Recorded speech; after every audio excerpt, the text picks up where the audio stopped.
Yo, good morning, good morning. Organic Minds Podcast, episode 13. We in the building. Good morning, everybody who checking in. I definitely had to come tapping with y'all on Sunday. Get with y'all, be more consistent, get us back in the rhythm. It's a lot going on in the world today. So we know we still got stuff going on with those drones.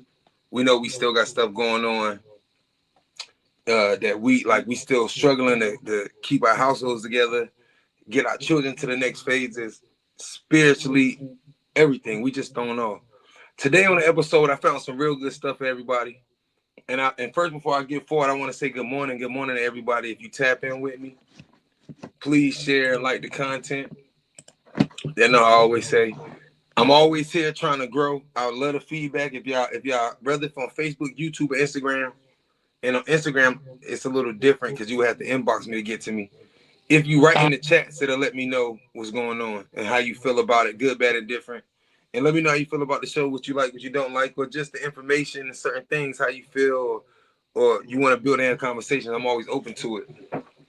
But we here today on this, I believe it's Sunday, and we're going to get to it this morning. I always say we're going to do my intro for everybody, the great thinkers. So while we playing this intro, please share the video, like, comment, and if you're on Facebook, comment on the page and share the video so other people can see it. You know what I'm saying? Good morning, good morning.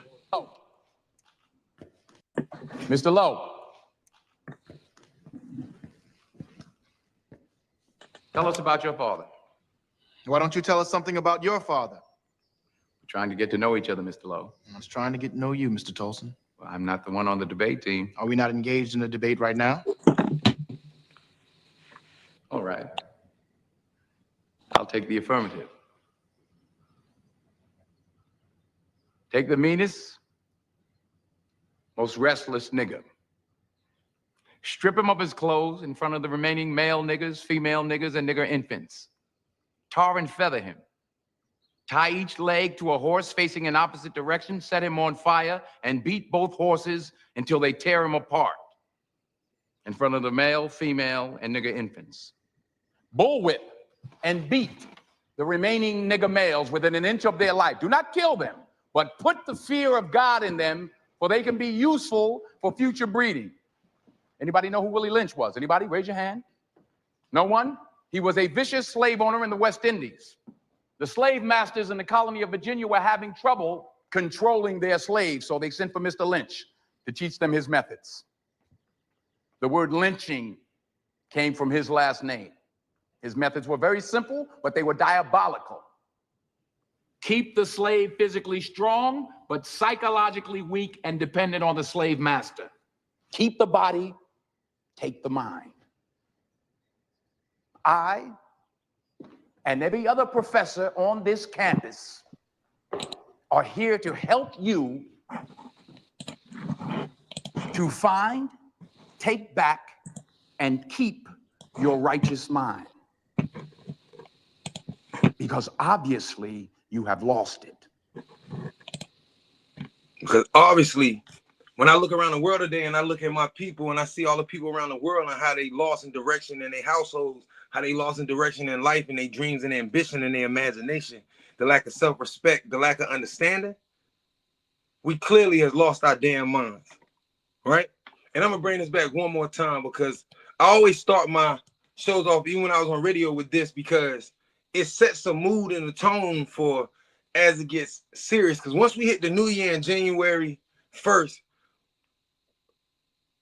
for everybody who know me, know I'm gonna be bringing real information, updating, keeping us with current events, but at the same time, bring you the information for the spirit, for the soul, and for you to be able to tap in and unlock your inner self and your dreams and your goals.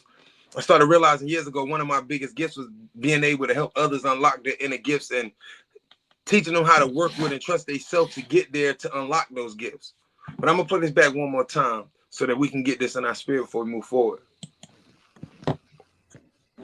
Tell us about your father. Why don't you tell us something about your father? We're trying to get to know each other, Mr. Lowe. I was trying to get to know you, Mr. Tolson. Well, I'm not the one on the debate team. Are we not engaged in a debate right now? All right. I'll take the affirmative. Take the meanest, most restless nigger. Strip him of his clothes in front of the remaining male niggas, female niggas, and nigger infants. Tar and feather him. Tie each leg to a horse facing in opposite direction, set him on fire, and beat both horses until they tear him apart in front of the male, female, and nigger infants.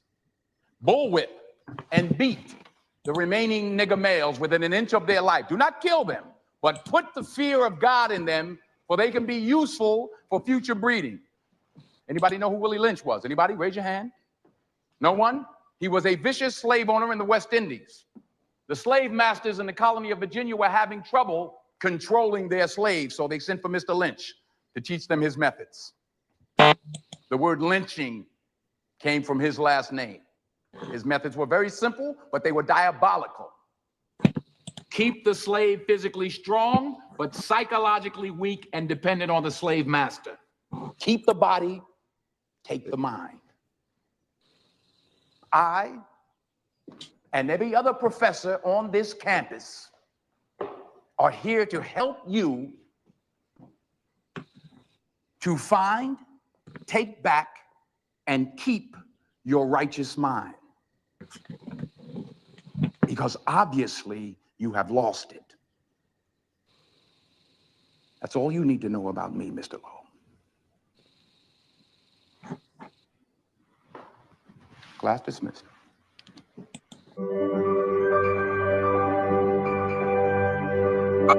One of the reasons why I love this at the beginning and always use it as my intro was not just that it set the tone, but I want people that when you watch Organic Minds podcast to understand that sometimes my serious nature through the years and people watch them on the convos is because I understand that we don't have time to play and that we are not in a position to be bullshitting with all that's going on in the world because we more fucked up than ever. We're in a worse place than we ever was in the last 200-300 years, right? We're in a very bad place. And that's one of the reasons why we constantly get caught up on the wrong things. And throughout the days, I'll go through and I'll be on my social media accounts and I'll be looking. And especially when we like on Instagram and TikTok, there's a lot of information out there because today it's getting to the point where for years I was having these conversations when people weren't having these conversations about how I was watching how the black relationships was messed up, but also the dynamics of man and woman in general is messed up. How men are being mistreated and women are wanting their way in this, and everybody, you know, even people close to me, I was he women bashing, he doing this because we had to realize that the world and women wanted their way. And it's to the point now that older women, educated women, and women that's starting to realize what's wrong with the world are speaking up. So I wanted to bring this to you because this is a very powerful message. What you want to do, and we've gotten to the point where we don't want to be alone. Let's get to it. Hold on, y'all. I hate my mouth sometimes, y'all. He gonna let you run amok. Hey, my fault, y'all. I cannot get my mouse to move. He gonna let you do what you want to do, and we've gotten to the point where we don't. They're not trying to show, huh? This is what they do, right? When they don't want you to bring this up. Be alone. But beta, so we want somebody. Yes. Yep. But then we want somebody that's not gonna tell us nothing. Right. Right. We want somebody that's not gonna hold us accountable. We want somebody we could talk to, flip out the mouth. At the end of the day, the whole thing is we wanted to escape order. So we fled to independence because we wanted to escape order because the order that we saw was not really order. So let me talk about the bad word here. Okay. Go ahead. Submission. That's not a bad word. I don't think that's a bad word. No. Oh, it's a bad word by nature. Oh, okay. Got you. If you say it to the average woman, especially one that's out of order, she's gonna say, I want a part of that. Right. See, a lot of women will go and get beta males because he's not gonna say a thing. He's gonna let you run amok. And I'm gonna let this play a couple times because I want y'all to digest this, and then we're gonna have this real conversation. Let you do what you want to do, and we've gotten to the point where. Hold on, y'all. I'm trying to get it to where it actually plays right because I don't know why I was geeking a second ago. See, a lot of women will go and get beta males because he's not gonna say a thing. He's gonna let you run amok. He's gonna let you do what you want to do, and we've gotten to the point where we don't want to be alone. But beta, so we want somebody. Yes. Yep. But then we want somebody that's not gonna tell us nothing. Right. Right. We want somebody that's not gonna hold us accountable. We want somebody we could talk to, flip out the mouth. You know, at the end of the day, the whole thing is we wanted to escape order. So we fled to independence because we wanted to escape order, because the order that we saw was not really. Argue with her. For years, I got up online before all of this, before we had these Instagrams and these social medias that's now becoming the place that we go for information. I brought my ass up here on these Facebook and social medias for the last 6, 7, 8 years and was breaking this down. And I know a lot of people sat back and looked at it and thought I was just talking, not everybody. But that's where we are in the world. There's been people since the beginning of the time telling people the truth of what's going to happen, and nobody listened until the flood came. Right? And ain't nobody living to say, man, I didn't listen. That's how drastic this information is. But remember, people, even women I knew, so I want to believe you're not women bashing, because you don't want to be held accountable for your actions 100%. No doubt. But now we on social media and look at what older women or women who have successful marriages, women that understand what it takes to be a woman, right? On the aspect of, an older woman told me the skill set of learning how to be a woman is not passed down. The skill set of learning how to allow a man to be a man, or to know where we sit. Like anything with order, instruction, and roles, a woman doesn't want parts of it. She don't, right? And it's crazy because I'm going to show you videos of women. Argue with them. Because this is where it comes down to me showing you that this isn't something I made up. I was able to see this without having to be influenced by 1,000 things and bring the information. So listen to everything she's saying, and I got like 2 or 3 more to show you. Order. So let me talk about the bad word here. Okay. Go ahead. Submission. That's not a bad word. I don't think that's a bad word. I don't. No. Oh, it's a bad word by nature. Oh, okay. Got you. If you say it to the average woman, especially one that's out of order, she's gonna say, "I want a part of that." Right. See, a lot of women will go and get beta males because he's not gonna say a thing. He's gonna let you run amok. He's gonna let you do what you want to do. And we you know, we've gotten to the point where we don't want to be alone, but so we want somebody. Yes. Yep. But then we want somebody that's not gonna tell us nothing. Right. Right. We want somebody that's not gonna hold us accountable. We want somebody we could talk to, flip out the mouth. You know, at the end of the day, the whole thing is we wanted to escape order. So we fled to independence because we wanted to escape order, because the order that we saw was not really order. So let me talk about the bad word here. Okay. Go ahead. Submission. That's not a bad word. I don't think that's a bad word. I don't. No. Oh, it's a bad word by nature. Oh, okay. Got you. If you say it to the average woman, especially one that's out of order, she's gonna say, "I want a part of that." Right. See, a lot of women will go and get beta males because he's not gonna say a thing. He's gonna let you run amok. He's gonna let you do what you want to do. And we you know, we've gotten to the point where we don't want to be alone, but so we want somebody. Yes. Yep. But then we want somebody that's not gonna tell us nothing. Right. Right. We want somebody that's not gonna hold us accountable. We want somebody we could talk to, flip out the mouth. You know, at the end of the day, the whole thing is we wanted to escape order. So we fled to independence because we wanted to escape order, because the order that we saw was not really order. So let me talk about the bad word here. Okay. Go ahead. Submission. That's not a bad word. I don't think that's a bad word. I don't. No. Oh, it's a bad word by nature. Oh, okay. Got you. If you say it to the average woman, especially one that's out of order, she's gonna say, "I want a part of that." Right. See, a lot of women will go and get beta males because he's not gonna say a thing. He's gonna let you run amok. He's gonna let you do what you want to do. And we you know, we've gotten to the point where we don't want to be alone, but so we want somebody. Yes. Yep. But then we want somebody that's not gonna tell us nothing. Right. Right. We want somebody that's not gonna hold us accountable. We want somebody we could talk to, flip out the mouth. You know, at the end of the day, the whole thing is we wanted to escape order. So we fled to independence because we wanted to escape order, because the order that we saw was not really order. So let me talk about the bad word here. Okay. Go ahead. Submission. That's not a bad word. I don't think that's a bad word. I don't. No. Oh, it's a bad word by nature. Oh, okay. Got you. If you say it to the average woman, especially one that's out of order, she's gonna say, "I want a part of that." Right. Now, I let this play a couple times so it can digest, right?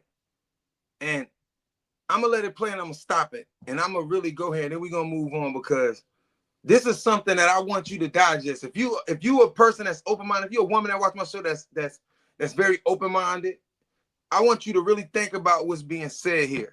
See, a lot of women will go and get beta males because he's not going to say a thing. Meaning that, so in today's world, what is being pushed as a good man, or as that's the type of man you need, girl, or that's a good husband, he is a beta male. And not only that, some of them don't speak up and they really are get told what to do. And a lot of them really ain't that happy, right? But today, it's like a woman would rather go get a man that they can tell what to do, who doesn't stand up and stuff, really don't do much, but lives for her benefit and what she wants, just wants to keep her happy, right? Because he doesn't demand her to watch her mouth. He doesn't demand her to, you gonna earn love from me, and I'm not just gonna spoil you all fucking day. He's not just gonna sit there and trick off on her, right? All of this shit that has been came out, this is a good man. No, that's a trick. You want a man to pay your bills and do all, you want a man to do all of this shit that a leader does, or alpha, or, because remember, we want to separate alpha from the leader. There's no such thing as an alpha. There's no such thing as a leader male that's not an alpha. You can't go to nowhere in the animal kingdom and say, hey, you don't see no animal saying, well, let me just get a male. You know what I'm saying? I want to be led by just a male. No, there's an alpha male that leads the pack of the family. And if you ain't even alpha, you can't even mate. When we talking about mammals in group settings, right? But this is letting you know that psychologically, even women are tired. A lot of women today rather go get men who are lesser of themselves, low self-esteem, and the ones that don't say nothing, the ones that let them get away. See, I know a lot of women, and they told me straight up to my face, well, no, they know that they get away with murder. They know that their mouth is too disrespectful. They know that that everything that it takes to be successful, or that what it takes to be a family, oh, that's weak shit to them. I ain't about to watch my mouth. I ain't about to be quiet and listen to no man, because men, they come and go. They'll be here one moment, next minute they be gone. Yeah, because a lot of the times we don't want to deal with your bullshit, right? Sometimes you could be a good woman, right? But you're a good woman, that mean that you sweet and I like you, but it might be something going on with your family I don't like, or the kids I don't like, or this, or your surroundings around you I don't like. You're a good person, but I can't fuck with you because these people got influence over you.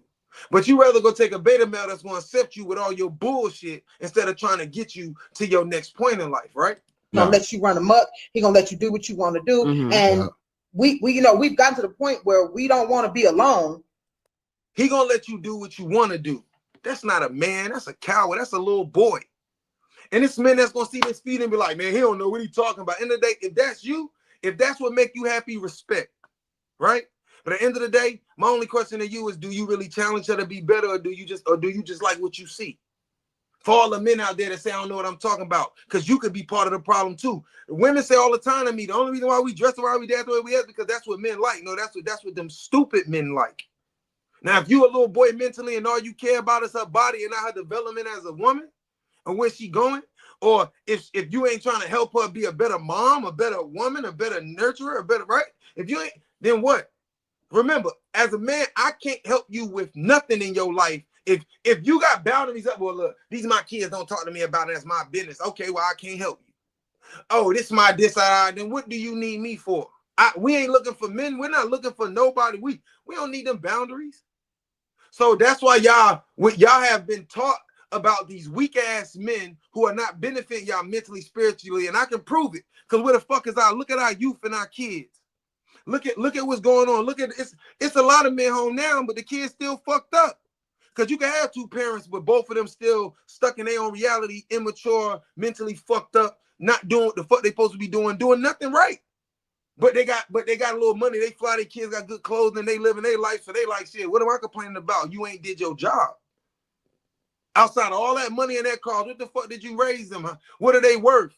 Like, did you still keep grandma and them principle when you got your ass with them belts and them switches? Did you keep that in the family? Or did you say, oh, I ain't gonna beat my kids because that's some slavery shit? And now our teenagers out there drilling and killing. And really, like I said, y'all scared of y'all kids. You know what I'm saying? And that's what I learned. But beta, so we want somebody. Yes. Yep. But then we want somebody that's not gonna tell us nothing. Right. Right. We want somebody that's not gonna hold us accountable. Somebody, y'all want a man, but y'all want a man that ain't really gonna tell y'all shit, because we can't tell y'all much on average. We start telling y'all much, yeah, it's the emotion that comes behind it. And I like I said, I had a conversation with thousands of men. This ain't just me. I'm telling you from my understanding, my life, my research, and also just me being a man and my communication and my network of the men that I respect, and also just the men of the world that I talk to.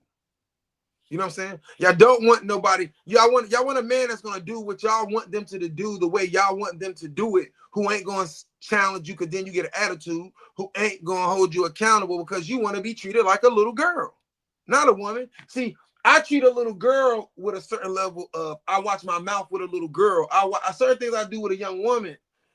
But that's what y'all asking us to do with y'all, and y'all 30, 40. Y'all 1 minute when y'all running y'all mouth, popping off at y'all mouth, oh, y'all alphas and I don't need no nigga. But then when we go left and it's like, oh, well, you need to talk to me sweeter. We a reflection, right? So it's no way in hell. I don't see nowhere on earth where the females is dominating the males, nowhere else. But in our culture, that shit cool. And the saddest part, to go back to this election shit, I really seen black women at their truest form and white women and women at their truest form.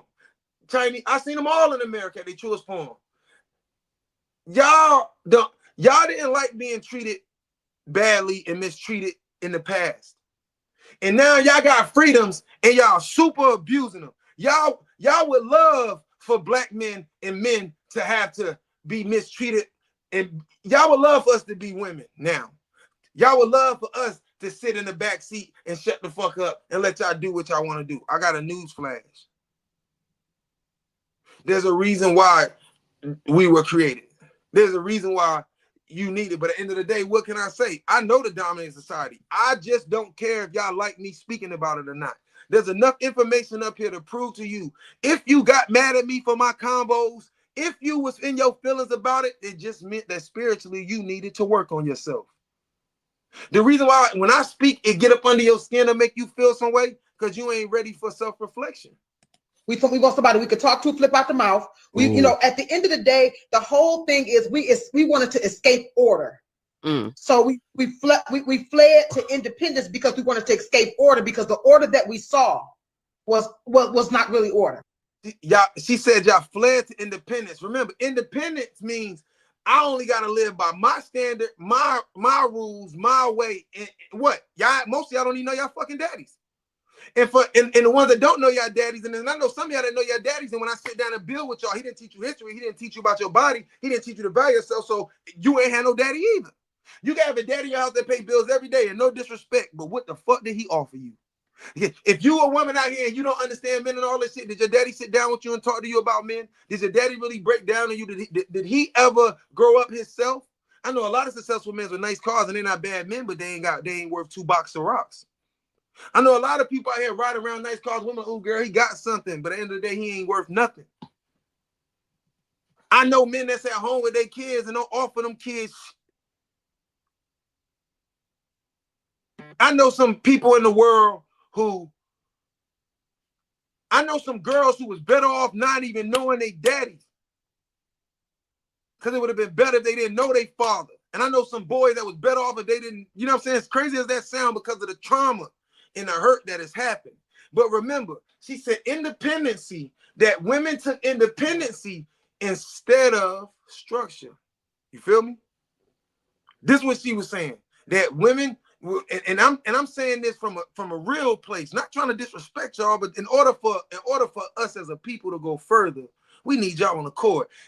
Yo, women on all cultures, but black women, y'all are the leaders of the society, and y'all are so far off and drunk with power and alcohol and sex and domination and masculinity. I've never seen a race. There's no historical evidence other than the Amazonians, who some of them think they were hermaphrodites, who had, like, there's no This is the most doggest culture of women that ever existed on the face of the fucking earth, and y'all don't get that. I study history like nobody speaks on it, but the women of today, in 1,000 years, they will say the women of the 2000s, the early 2000s, from the 90s, from the late 90s to the 2040s and 50s, were some of the most headstrong, self-destructive people on earth. How can you have babies? Kids learn from what they see. You carry these kids, so while they pregnant, you digesting this music, this bullshit food. You don't. First of all, y'all don't take care of y'all bodies. Half of y'all don't even know the anatomy of y'all bodies. Y'all don't understand the value of these things, and it's a lot of stuff that's within. Y'all carry these babies. I see pride because I got sisters too. When they had these, I carried them. I carried them. They my kids, right? But then when y'all get older, y'all gonna say, I ain't never had help, but sometimes y'all never gave them a chance to. I've been saying this for 2 years. Who told y'all had the right to be little girls your whole life? I am disgusted with the development of women on planet Earth. If another race of humanoid women that look completely human come down here are better than y'all, all y'all gonna lose y'all husbands, kids, boyfriends, all of that shit. Y'all don't offer us that much because of how y'all think. So let me talk about the bad word here. Go ahead. Submission. That's not a bad word. I don't think that's a bad word. No. Oh, it's a bad word by nature. Let me say this. I know a lot of women that they're not mouthy, right? But they ain't teaching their kids real knowledge and information. And they so caught up in what they doing, drinking, partying, clubbing, having fun. You want to save your family? It ain't just about reading, but y'all need a plan right now. Y'all see these fucking drones over New Jersey and all this? They keep calling them drones, but they coming out the water just like them UFOs. So if those are drones, if we're going to say that, then we need to remember that what the fuck was the other shit? Not getting sidetracked. But look at how much shit going on in the world. And if aliens, demons, whatever come and take over the earth, how the fuck we going to stand up and fight together? We don't even like each other like that.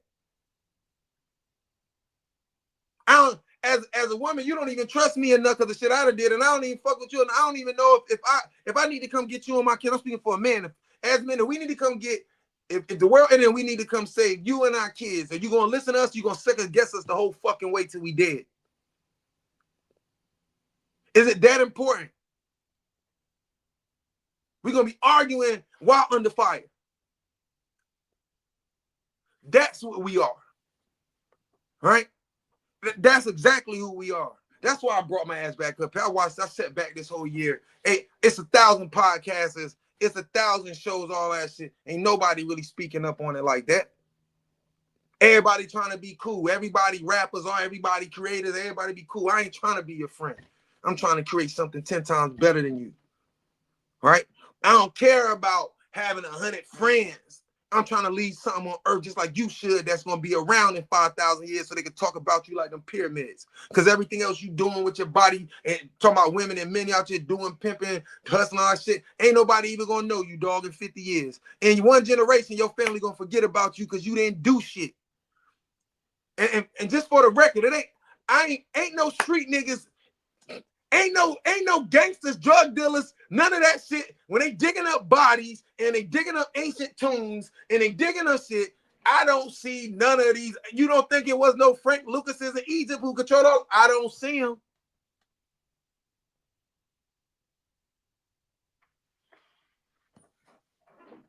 So remember, and I say this because there's a lot of quiet women and quiet men who still ain't shit either. Silence is just as deadly as misleading. Being silent is deadlier than being misleading with your mouth. Because being silent, you sitting there as a parent and you know something the kids doing, you hear your daughter talking to her boy about something that you should go in there and sit down and make it, but you should be like, you know what? I was an age, I'm just gonna go my way, mind the business, I don't want to violate her, and then your daughter go out, get pregnant, or go through a bunch of shit. When if you would have sat her down and at least tried, you can't stop everything, but it was conversations you should have had. Right?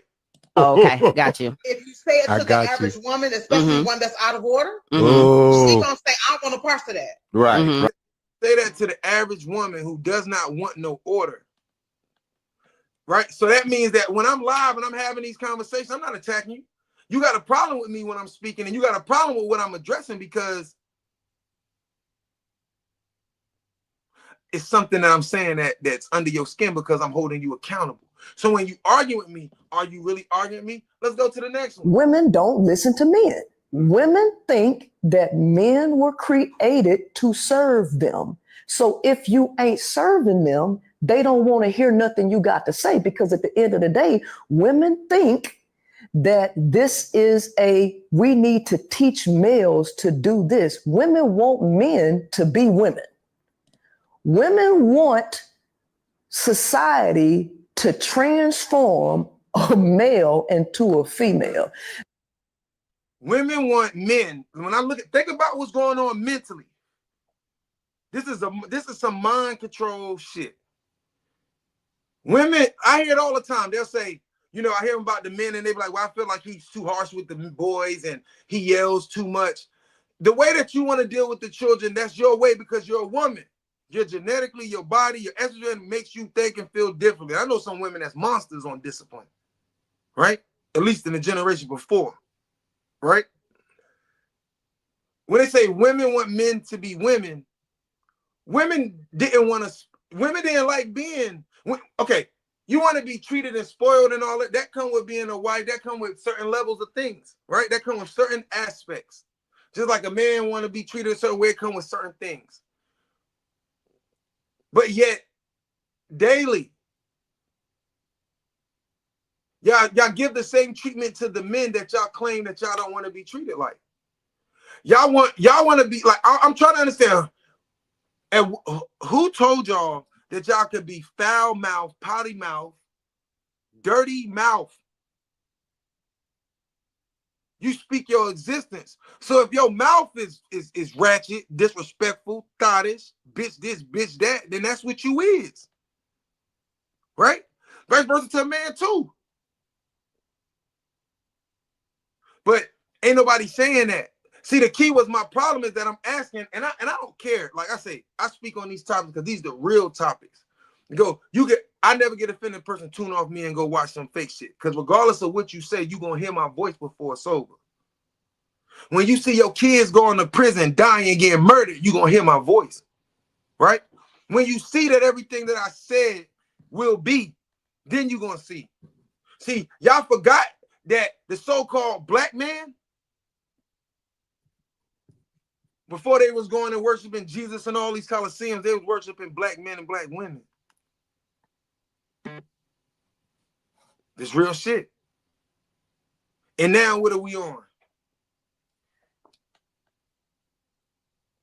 What are we really worth? I had this conversation because and people give it as women, listen, you know you getting away with murder. Don't sit here up on my chats and my feed and make it seem like I'm sitting here making this up. You know that you are. Meaning that if you really cared about your people, when do you hold yourself accountable and say, you know what? Because the women that I know that really be holding themselves accountable be like, yo, it's fucked up what we doing to men.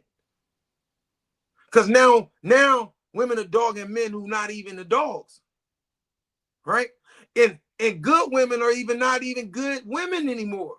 Because y'all got good traits, but then y'all got the same disrespectful mouth. Y'all got the same ratchet ass shit. You know what I'm saying? It's a thin line. All right. Can anybody show me the difference between a ratchet and a good woman? Because I know a lot of women that they dress ratchet, but I'm confused. So when they say they want women to be men, women are comfortable with the men being the lesser of the two. That's why in psychology they say it all the time. Women are not good human beings. They study men and women, and on average, women are not good morally or spiritually. They think about themselves. They'll get rid of you. You could be with them and they say, I'm not gonna deal with him because he always yelling. And what you yelling at them about or trying to fix some shit that could benefit them. But because they just want to be happy and live in bliss and shit, they'll go get rid of you and try to find a relationship and then never figure it the fuck out. And then wonder why you lonely, and then later like, I don't know why nobody love me, because you didn't get the aspect of the fact of the matter that the problem is you too. Your mama, your sisters and them, they not good for you. When you go tell them, girl, I'm mad at them, they're not even keeping it real with you. I don't respect half of the people I know, men or women. but especially women, because when it come down to men dating your kids or your sisters or your siblings, and you know your sister dead wrong, but you'll sit there and disrespect that man and belittle that man or whatever, knowing that your sister was dogging him, cheating on him, doing all of this shit, and knowing what that man was doing, but y'all ain't gonna say nothing about it, right? And every time I had these conversations, I look up at my views and my shit's dropped. But it don't bother me, because if my views drop, you still got to be accountable for your bullshit. Women hate women. Women hate each other. But they want to get a man and then make him embody all of the characteristics of a woman. Women don't listen to men. Women think that men were created to serve them. So if you ain't serving them, they don't want to hear nothing you got to say, because at the end of the day, women think that this is we need to teach males to do this. Women want men to be women. Women want society to. And see, I'm always showing you things that I share. From a married woman to a married woman, sometimes we make mistakes and we don't make our husbands feel safe. And sometimes before we look and say it's our husband's fault, why are you not available? Where did I not make you feel safe? So that way you can show some emotional availability to me. So that way you can express your weaknesses. You can express your vulnerabilities. Start pointing the finger at yourself so you can actually start being the togetherness and the partnership that you're supposed to be. I got to ask this question. But do you feel safe? No. See, that's the thing. No, because then let me say that, Ace. No, it is very easy. And I'm saying this because I have been in this place where I didn't feel safe. But we are talking about in a marriage. And sometimes we don't feel safe because we did not compromise and we were not flexible enough to create the safety in the community. See, that's why I bring you these conversations. And this is the way. You see, when you can argue with me, but you can't argue when you look across that mirror and she look like you, right? Enough is enough. We've had enough. The world has had enough of y'all bullshit.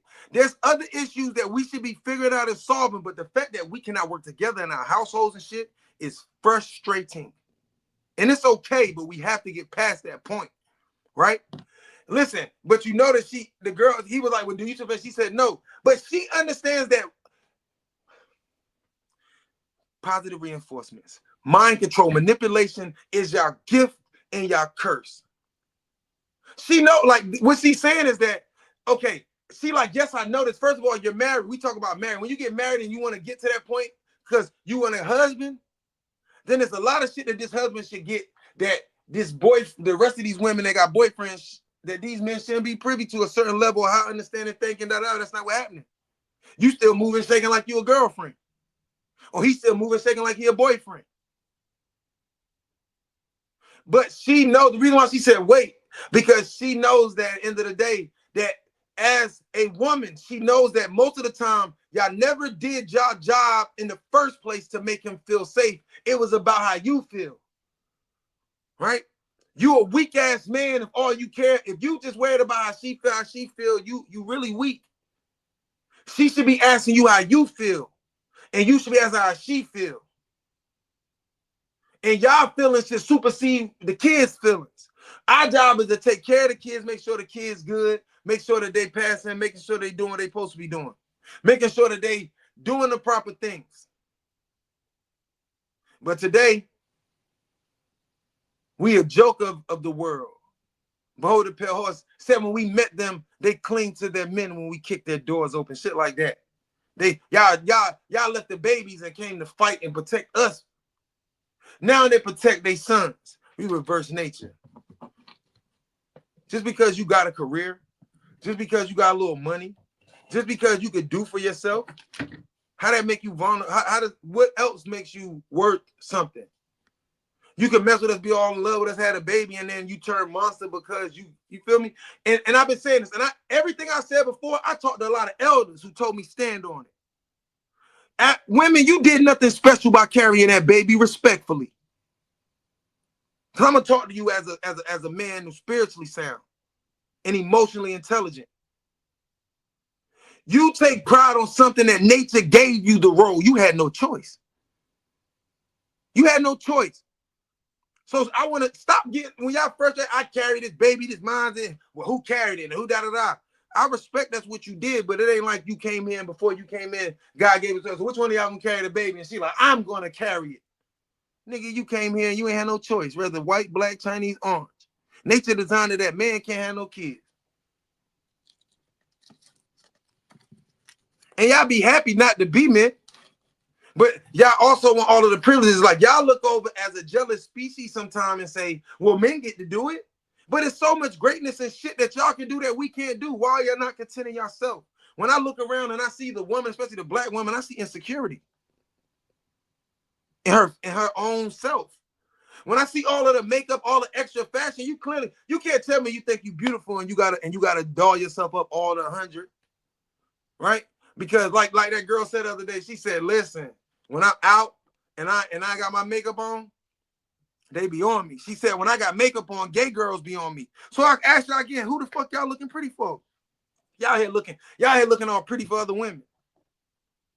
Y'all have been played and bamboozled. Y'all have been played to think like men so that y'all can attract women. Y'all have been played to dress a certain way so that y'all can attract men. They got men wearing skinny jeans and all that type shit to attract men. Are y'all that dumb? Cause I'm starting to think y'all stupid.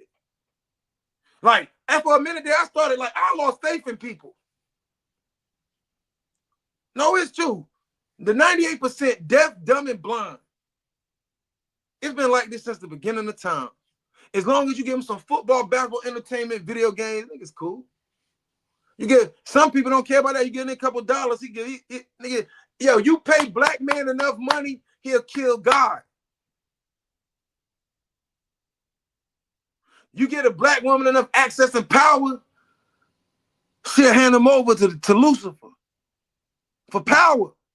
And the black man carry out the assassination.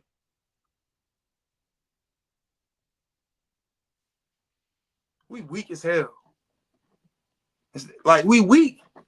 And every year get worse and worse. I'm getting phone calls every day like, bro, you gotta go back live. These people delusional. And I had to realize, yo, we sick. We ain't just like kind of sick. We sick. We talking about at the state where we done lost our mind to the point where we need to lock all our people up in a mental institution. But one controlled by our people who mentally sound. Lock you away from that bullshit you eating every day. Cause that's the only way we gonna change. We gonna have to have like it gotta be like we get our power back, and then we gotta lock everybody we free. We gotta lock them up in a fucking concentration camp for about a year or two. Take all their food from them and make them eat properly to the point until their bodies adjust, mentally adjust so that they mind. You know what I'm saying? Re-educate everybody, the elders, the kids, everybody back to school, because that bullshit you learned was all fake and not true. And let me play this one more time because I like what she said, but I want y'all to understand. The real women know, and they tired of y'all excuses as well, because the masses of women represent, let me say it properly, the minority of women who are the women, mentally, spiritually, physically, are represented by the little girls who have older ages. Because there's more little girls than there are women, just like there's more fuck niggas and little boys than there is men. Union in our togetherness, and sometimes we sit here and say, I don't feel safe because it's easier for me to focus on me. That's what I mean when we're always focused on ourselves, that marriage is never going to work, because sometimes it is us. I want safety, but in this whole entirety or somewhere in the marriage, I didn't create safety for you. She probably doesn't feel safe because both of them dropped the ball somewhere. So now they need to sit down together and figure out where do we make a mistake?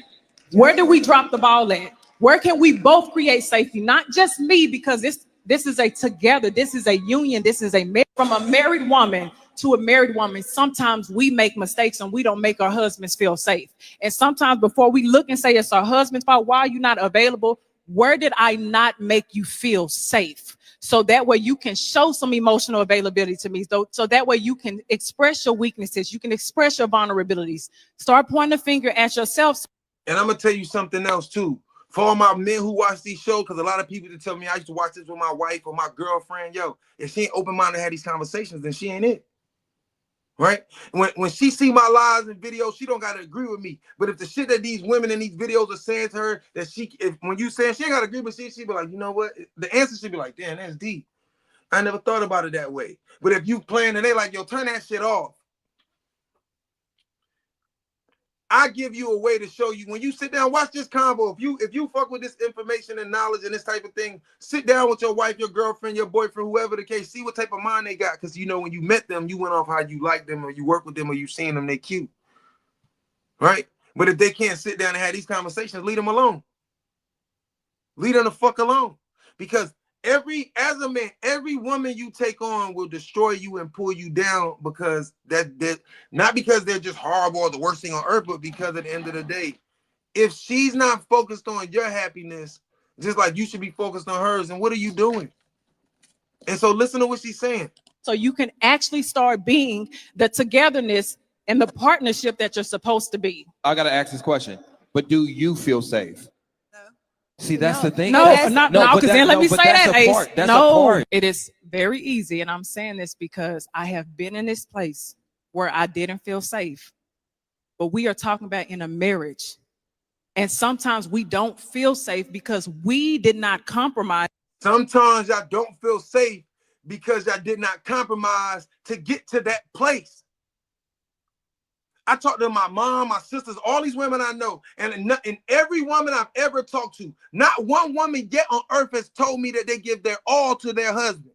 So why the fuck do you think we gonna back? We know you're not giving your all. So you think that we that stupid and we gonna submit and be a perfect husband to you or boyfriend to you when you only giving us 30? So you was never, from the time I met you, even after these kids and even after we married, you was never vulnerable in the first place. So how the fuck can we grow? Think about this. Sometimes you don't feel safe because when I met you, you was already gone because you've been hurt by other men, kids, fathers, this and that, family, rapes, all of this shit. You already fucked up when we meet you. Vice versa. Right? Because men got their own shit too. But when we come together, we first vibe because we feel safe with each other. But at some point, you start believing the hype. Niggas ain't shit. See, before you got sour, bitter, and fucked up, you ain't talk or think like how you think. It's just that when everything went wrong, you blamed every man around you or every woman instead of looking at yourself and seeing what you doing wrong, especially if you keep getting to the same shit. But you don't feel safe as a woman or a man in your relationship, even though because you came in a relationship half-assing. And at the end of the day, it's like a woman like, well, I don't feel safe. But a man at the end of the day, is she like, no, but we never did right by the man at the beginning because of all of the bullshit we was taught. If you got a husband or boyfriend or something and you want this relationship to work, then everything that you was taught about that man, just like vice versa, man, and everything taught about that woman, you better throw that shit away fast. Or your marriage and your relationship gonna feel like everybody else's because that bullshit ain't true.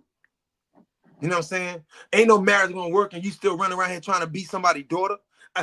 A man, you want to be spoiled. You want me to treat you like I would treat my daughter. But then when I got something to say, you want me to treat you in honor like my queen. No, you still gonna get talked to like my daughter. And even as crazy as that sound, vice versa. If at the end of the day, you gotta treat you like a son, I'm still gonna talk to you like a son. Nobody wants to hear that though, right? Nobody wants to hear that. You know what I'm saying? Nobody cares. Women have a lot of problems. I find that women are very, very narcissistic and they do not realize it. I think women lack a lot of self-awareness, and how I've taken my message, because I've got a little comedic edge, I find a way to show women themselves in a way that not many people can get women to admit that they are wrong. But mainly because she's a woman. See, women have no problem with listening to other women without getting offended, but let it be a man. But these women who are gay date women, but now they sit in the man's seat and they see how selfish, narcissistic, devilish, scandalous, fucked up they really are. That's why I keep saying, everybody get mad at me. I'm on my shit. When you grow up and you learn and you go sit down with some people you respect that you think very smart and grow up, you're going to say, damn, this bro was smart that was telling us all these years. He ain't make that shit up. Psychology states that women on average are not good human beings. They play for themselves. Now, I'm going to move forward because this is the rough part of the conversation. I know that they get people under their skin, but at the end of the day, when I see people say, I'm a woman that are, if we can't have these conversations, then there's still a little girl and a little boy that exists. Respectfully. But I don't hold no punches because I didn't come to this podcast platform or to do what I'm doing to hold no punches. You want to be sugarcoated too? There's other platforms with fake ass information and shit, and you can go ride the wave, but that's just being real. But what I would never apologize for being truthful. And let me play one more to show you what I mean. Listen, when I don't have on no makeup, dudes, they be on me. Niggas be, they out. They be, hey, let me get your number. Let me take you out. When I have on makeup, girls be trying to talk to me. So I had to like sit down one day. I had to think about it. If you're really looking for a husband, man, you ain't got to wear no makeup. Like, men are trying to see how you look. They ain't on none of that stuff that we be doing. They don't want you to get no wax. They don't want you to wear no makeup. They don't want you to wear no lashes. And at this point, man, I owe the men an apology. Men are really out here just really want to appreciate just how you look. You get what I'm saying? You feel me? But I'm going to have to defend the women on this one because we thought that y'all liked all that. Then I had to realize it. Dudes don't really be stepping to me. Not that they don't think I'm cute when I be fixed up, but it's like when I don't have nothing on, when I be like bald, nothing, they be right there. And I be like, man, this dude lying. Like he capping. Then girls be trying to talk to me when I have on makeup. So I'm like, women, when we be putting on all that stuff, we must be doing it for women. Like we must be doing it to meet the beauty standards of another woman. Women try to talk about women who don't have on makeup. She said that she realized that the standard of beauty is the standard, but other, like y'all being just like what y'all think is pretty, only women think that shit.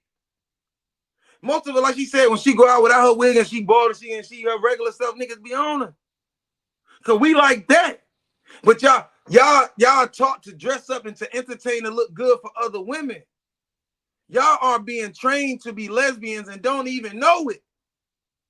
Just like the men are being trained to be homosexual men and don't even know it. We don't care. Just like what y'all say, I need a real man. No, that logic was given to you so that you would get so mad at a man and that you would go be a lesbian or you would go be a homosexual man. That's all this shit about, yo. And y'all don't hear it though. She said this deep. I'm gonna let it. But dudes really looking for women who don't have on makeup. And when I say makeup, I'm talking about like the BBL, all that. Dudes really don't be on that for real. Yeah, about that. They really just don't. You get what I'm saying? So ladies, I'm just letting you know, man. Hey, big dog, it ain't gonna be none of you. Listen, when I don't have on no makeup, dudes, they be on me. Niggas be, they out. They be, hey, let me get your number. I want y'all to listen. Listen to what she's saying. Take you out. When I have on makeup, girls be trying to talk to me. So I had to like sit down one day. I had to think about it. If you're really looking for a husband, man, you ain't got to wear no makeup. Like, men are trying to see how you look. They ain't on none of that stuff that we be doing. They don't want you to get no wax. They don't want you to wear no makeup. They don't want you to wear no lashes. And at this point, man, I owe the men an apology. Men are really out here just really want to appreciate just how you look. You get what I'm saying? You feel me? But I'm going to have to defend the women on this one because we thought that y'all liked all that. Then I had to realize it. Dudes don't really be. We don't care. Let me tell you something. I was at work and I was having this conversation and I had all the girls laughing. They were like, yo, bro, I never thought about it like that. I'm like, y'all walk around wearing these big ass long lashes, but nature gave men long eyelashes, not women. So first of all, y'all putting manly features on yourself. Men have long eyelashes.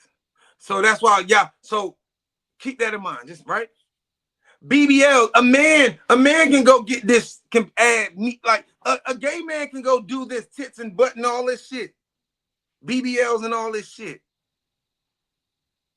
Your fashion that's designed for you was designed by the gays, men and women. They are dolling you up to look attractive for the same sex.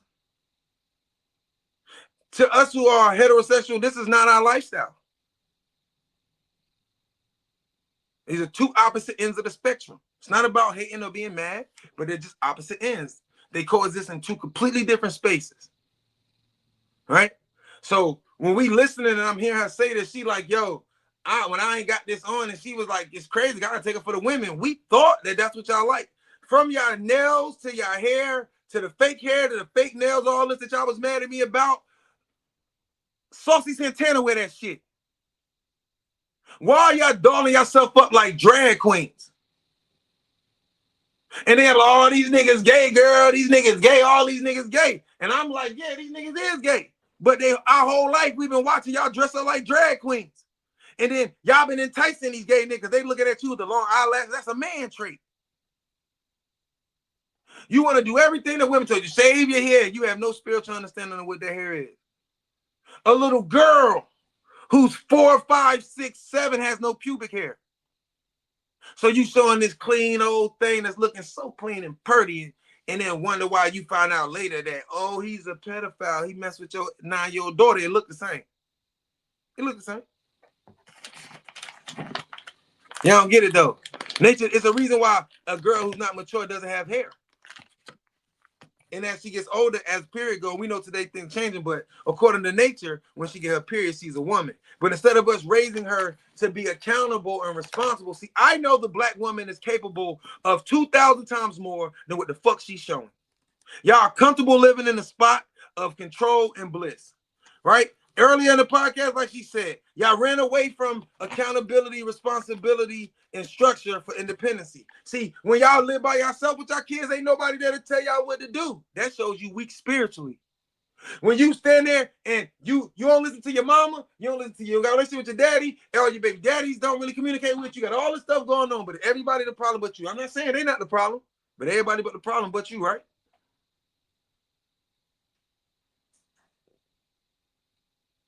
Same thing with a man. You got 3, 4 baby mamas at the end of the day. Everybody the problem but you, right?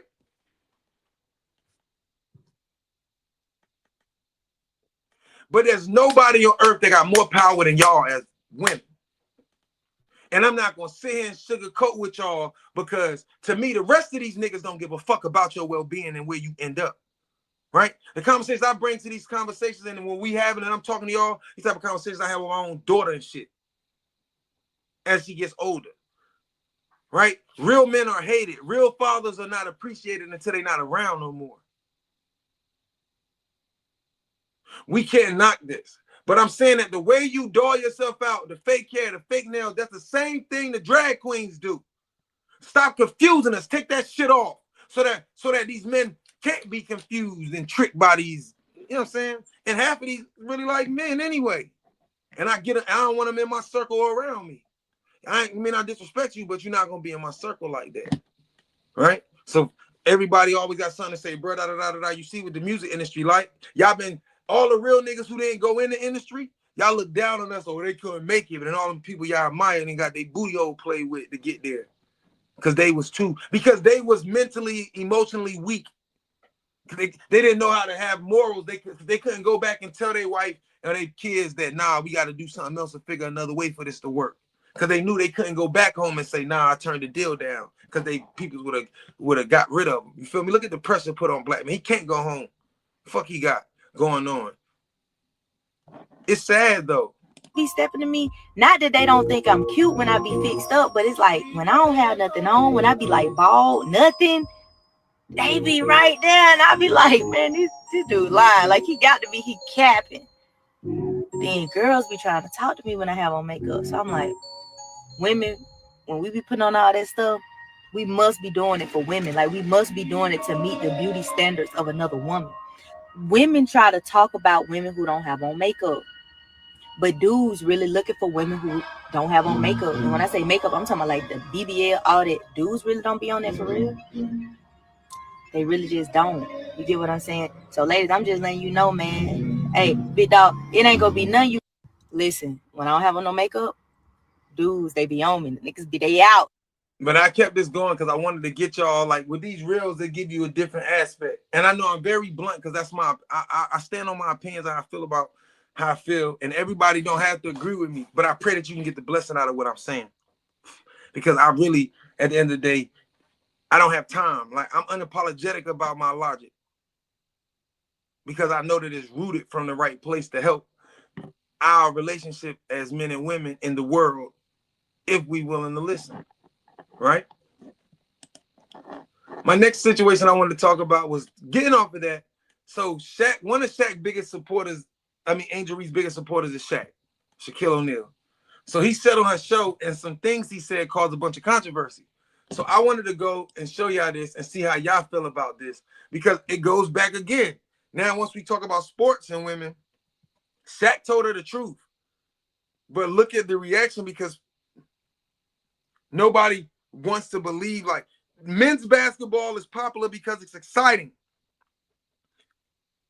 If you want to sell seats, then if we keep saying that women want equal rights, then equally give us a exciting game in the same standard. In your own way, even if it ain't dunking. What else did y'all like? You feel me? So I want to see how y'all feel about this, because it shows, it goes back to this mindset, this narcissistic mindset that, just because this is what I want to do, it don't make it right. But look at what happened. On Angel Reese's podcast this week and shared his $1 billion idea for the WNBA. In the next few minutes, you're going to see the moment that shook women's basketball to its core. We've got SHAQ, we've got Angel Reese, and we've got a whole lot of uncomfortable truth. Pretty girl dunking on the rim. I'm watching that all the time. You laughing.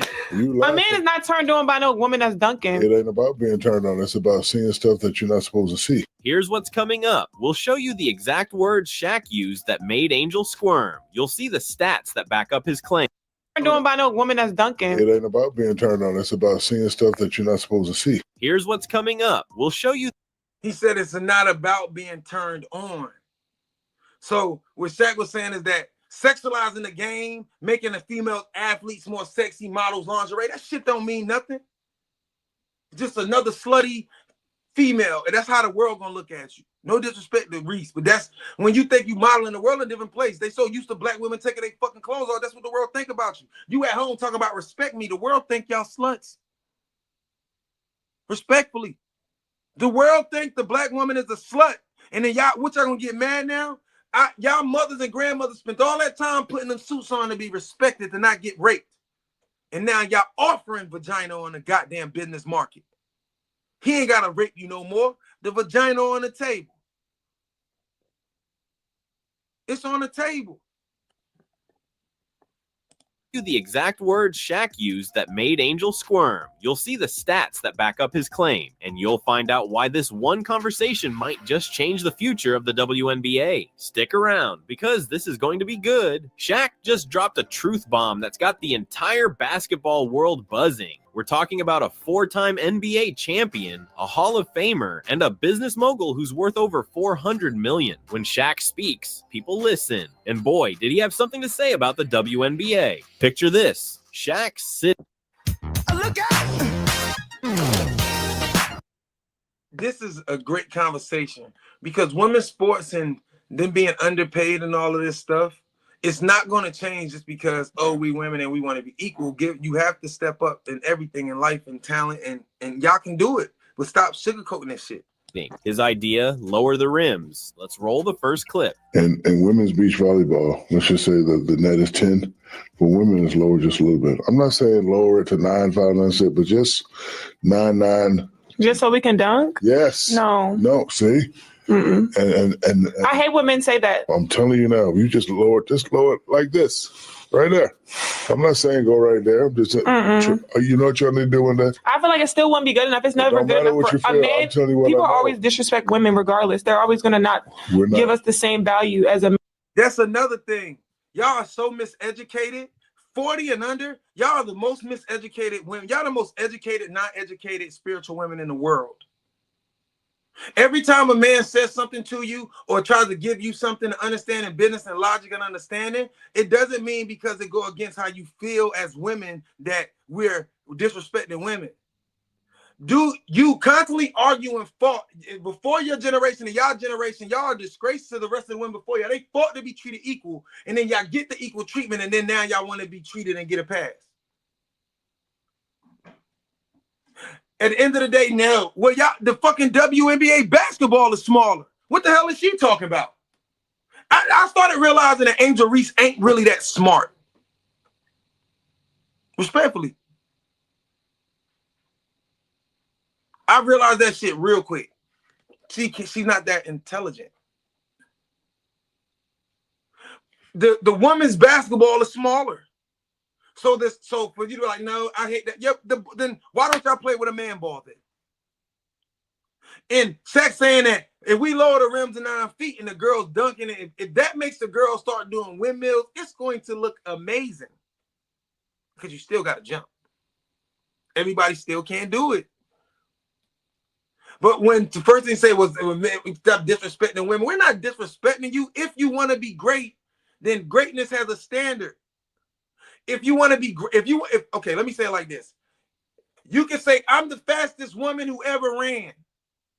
But what about that girl that say, I don't give a fuck about being the fastest woman. I want to be the fastest human that ever ran. So meaning if you want to be the fastest, that means you take on the men too, because you care. And as women, I don't doubt you. You doubt yourself. You don't have to be second to no man. You can be better than him. But it ain't going to happen from second class shit. You're going to have to outwork him. You're going to have to spend more time in the gym. You're going to have to focus on making the muscles in your body physically strong. It's girls who's 6'3" that can dunk. It's all in what you want. But that's one of the things about Reese that I started realizing, like, we're really wrong because we made this argument for this girl and she made it to the league. She's aggressive. She bangs. She go hard. But Dennis Rodman ain't that big in the NBA. He's a legend. But he won't get in TV time for getting rebounds and shit. I had to be real when I seen some white men and people get mad like they're racist. No. She can barely make a leg, but she get a bunch of rebounds. That's talent like hell. But no, when is the face of the NBA ever fucking been a rebounder who don't score nothing? Michael Jordan, he did shit we never saw before. Man, so I just don't even think that. And that's why you got to do what you've been doing. Go take the Yeah. I'm telling you now, if you lower that thing to 99999. And what's gonna happen? All right, tell me, the money gonna go through the roof? Yeah. Not all the way to the ground, mind you, but just enough to change the game. He's thinking 8 to 10 feet lower than the standard hoop. Why? So we can see some dunks, of course. Now, you might be thinking, that doesn't sound so bad, but here's where it gets interesting. Sitting right across from SHAQ, Angel Reese isn't having it. She claps back, making some strong points about respect for women. I feel like it still wouldn't be good enough. It's never good enough for a man. People always disrespect women regardless. They're always going to not give us the same value as a man. So I just don't even think that. She then talked about people not watching the game. Blow that thing to 99999. And what's going to happen? All right, tell me, the money going to go through the roof? Yeah. We don't even have the people don't even watch the game. You can see the tension building as Angel argues that lowering the rim is. She's lying. When she plays Caitlin Clark, they always get masked. It was the most watched college game ever. Not just women, ever. When they mess up in the NBA, the most sold seats in the WNBA game and TV time, like shit like that. So she clearly doesn't understand the business. That's another aspect. Is straight up insulting to female players. But SHAQ wasn't done. He hit him with the haymaker. We don't even have the people don't even watch the game. Because I don't want to use the B word unless it's certain people playing. It's like you're watching like a high school game. He looked Angel in the eye and compared the WNBA to high school basketball. Yeah, you heard that right, SHAQ said, and I quote, "It's like you watching like a." Look out! Okay, so SHAQ was telling her that it's like playing in a high school game. So if people are offended, here we go again with a society of women who don't understand what's real. This is why we're not growing. right now, this is big. We about to have a woman president. After all of that, they push us to the side. I keep saying this, and now that Kamala lost, everybody quiet. Don't be quiet now. You showed your selfish, ignorant asses. Y'all give a fuck about yourself. That's it. Y'all care about yourself, not the kids, not the family, yourself, and what makes you happy. That's some selfish shit. And you got the men in the, which y'all don't know. Kyrie Irving personally paid most of the WNBA players during the pandemic because they wasn't getting paid. Him and other NBA players paid them. They don't get paid much. Why? Because the game isn't that exciting. It's not. We like basketball, but we like the other shit. The reason why the NBA and shit is so popular, the crossovers, the step backs, the new moves, the Euro steps, all of this shit is exciting. If we can't be real with it, whether we talking love, life, relationships, and sports, we can't even be real with y'all.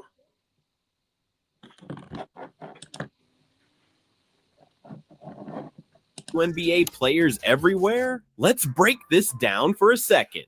SHAQ, one of the most dominant players in NBA history, just said the highest level of women's professional basketball is on par with high school boys' games. That's not just a critique, that's a full-on slam dunk of criticism. SHAQ, he was trying to teach Angel Reese how to make the WNBA more entertaining, you know, so people might actually watch the shitty product.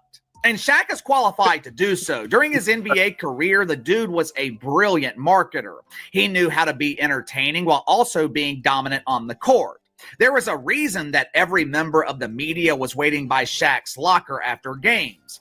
They knew he would deliver the best sound bites. They knew he would give the most entertaining interview. Now, you might be wondering how this is going to play out. On one side, you've got people nodding along with SHAQ, thinking he's just saying what everyone's been thinking. They're arguing that if the WNBA wants more viewers and more excitement, something's got to change. Angel Reese, just because a man is criticizing your league, it does not mean he is disrespecting women. This is the entitlement I always talk about. Angel Reese and her colleagues in the WNBA, they have this false sense of entitlement that makes them believe that they are above being criticized. Anytime they are criticized, they want to play the victim. Men don't respect women. Oh, yeah? But on the flip side, you've got a whole lot of angry fans and players. They're saying SHAQ's comments are disrespectful and outdated, and his approach is wrong. SHAQ has been a mentor to Angel Reese. And then the first chance he gets publicly, really, to be in a room talking with her, he goes and says that. Like, look, it's bad. Like, it's one thing when people say it on social media that don't know Angel Reese. It's one thing when people in the sports media say it on social media. Like, that's one thing. And is it right when that happens? No.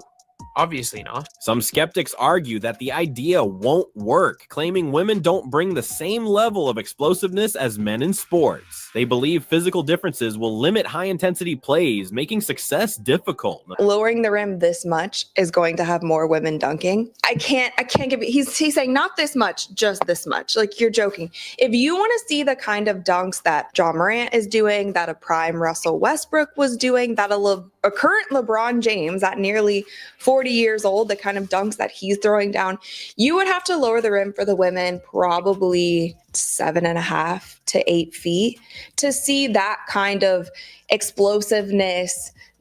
If you recognize that, then stop complaining about what y'all get paid. Stop complaining that y'all don't get the same love as the men, right? If the point was that SHAQ was making, we really wasn't even trying to be rude. He was saying, like, it ain't even got to be low on the rim. Y'all have to do things that's innovative that make people watch. The only reason why people watching now because of the rivalry between Angel Reese and what's her name? Angel Reese and Caitlin Clark, right? They're more popular than all the WNBA players who got rings. The kids don't know nothing about none of them. You feel me? So when they say, if you want to see that it's not going to work, then stop expecting to see the same. If you want WNBA to actually be a successful business, then you need to offer us something that's having us run to buy tickets. People are not buying tickets just because they're men. kind of shiftiness in the air for women to catch bodies like the men are doing. If you're going to start comparing the women's game to the men's game, you're going to have to lower it much more. Exciting gifts arriving until December 24th at TJ Maxx. I love when I see all of the excuses that come with it. So where does this leave us? Well, Shaq's words are out there, and they're not going away. But here's the real question. How is this affecting Angel Reese's career? Because let me tell you, what happened next in that conversation is going to blow your mind. Just when Angel Reese thought things couldn't get any more awkward, Shaq decided to crank it up to 11. We're talking nuclear level praise for another player, right to Angel's face. Can you guess who Shaq couldn't stop gushing about? Here's a hint. Her name rhymes with Caitlin Clark, and she's been making waves in ways that are making Angel sweat. Logo 3s. It's her signature. That is the most Caitlin Clark way to win a game. Picture this. Angel's sitting there, hosting her own podcast, probably thinking she's about to get some love from an NBA legend. But Shaq, he had other plans, and those... It goes back to saying that no matter what we deal with when it comes down to the growth and development of things for women in the society today, it's sad to say, but the line of being accountable, getting things done, and really trying to grow for the maturity and for the betterment of this culture, the sport, the business, is being sidetracked by this entitlement aspect. It went from wanting to be equal to now like they're accepting, well, we're not that, like, it's sad. And at what point, at some point, what happens when the men really get tired and say, you know what, you don't need us, then no problem. What happens then? Those plans involved a certain Iowa superstar who's been lighting up the court lately. The tension in the room was so thick you could cut it with a knife. Shaq starts talking, and instead of praising Angel, he goes straight into fangirling over Caitlin Clark. You could see Angel's smile start to fade as Shaq couldn't stop raving about Clark's game. Why do you think people love Caitlin Clark besides her skills? She can shoot threes from logo. We never seen that before. That's my point. Ouch! Angel Reese must be boiling. Shaq has been vocal about Caitlin Clark since her college days. In another interview, he had this to say. She's phenomenal. I'm going to go on the record and say she's the best female collegiate player ever. Ever? Well, I don't know about. Did you catch that? Not just good, not just great, but the best ever. And he's saying this right to Angel Reese's face. Can you imagine how that must have felt? As if that wasn't enough, in the interview, Shaq... It's not fair that they're making this... You see how they've made this, starting back when they was talking about her in college, women went to her defense for the wrong reasons. At the end of the day, it's not fair.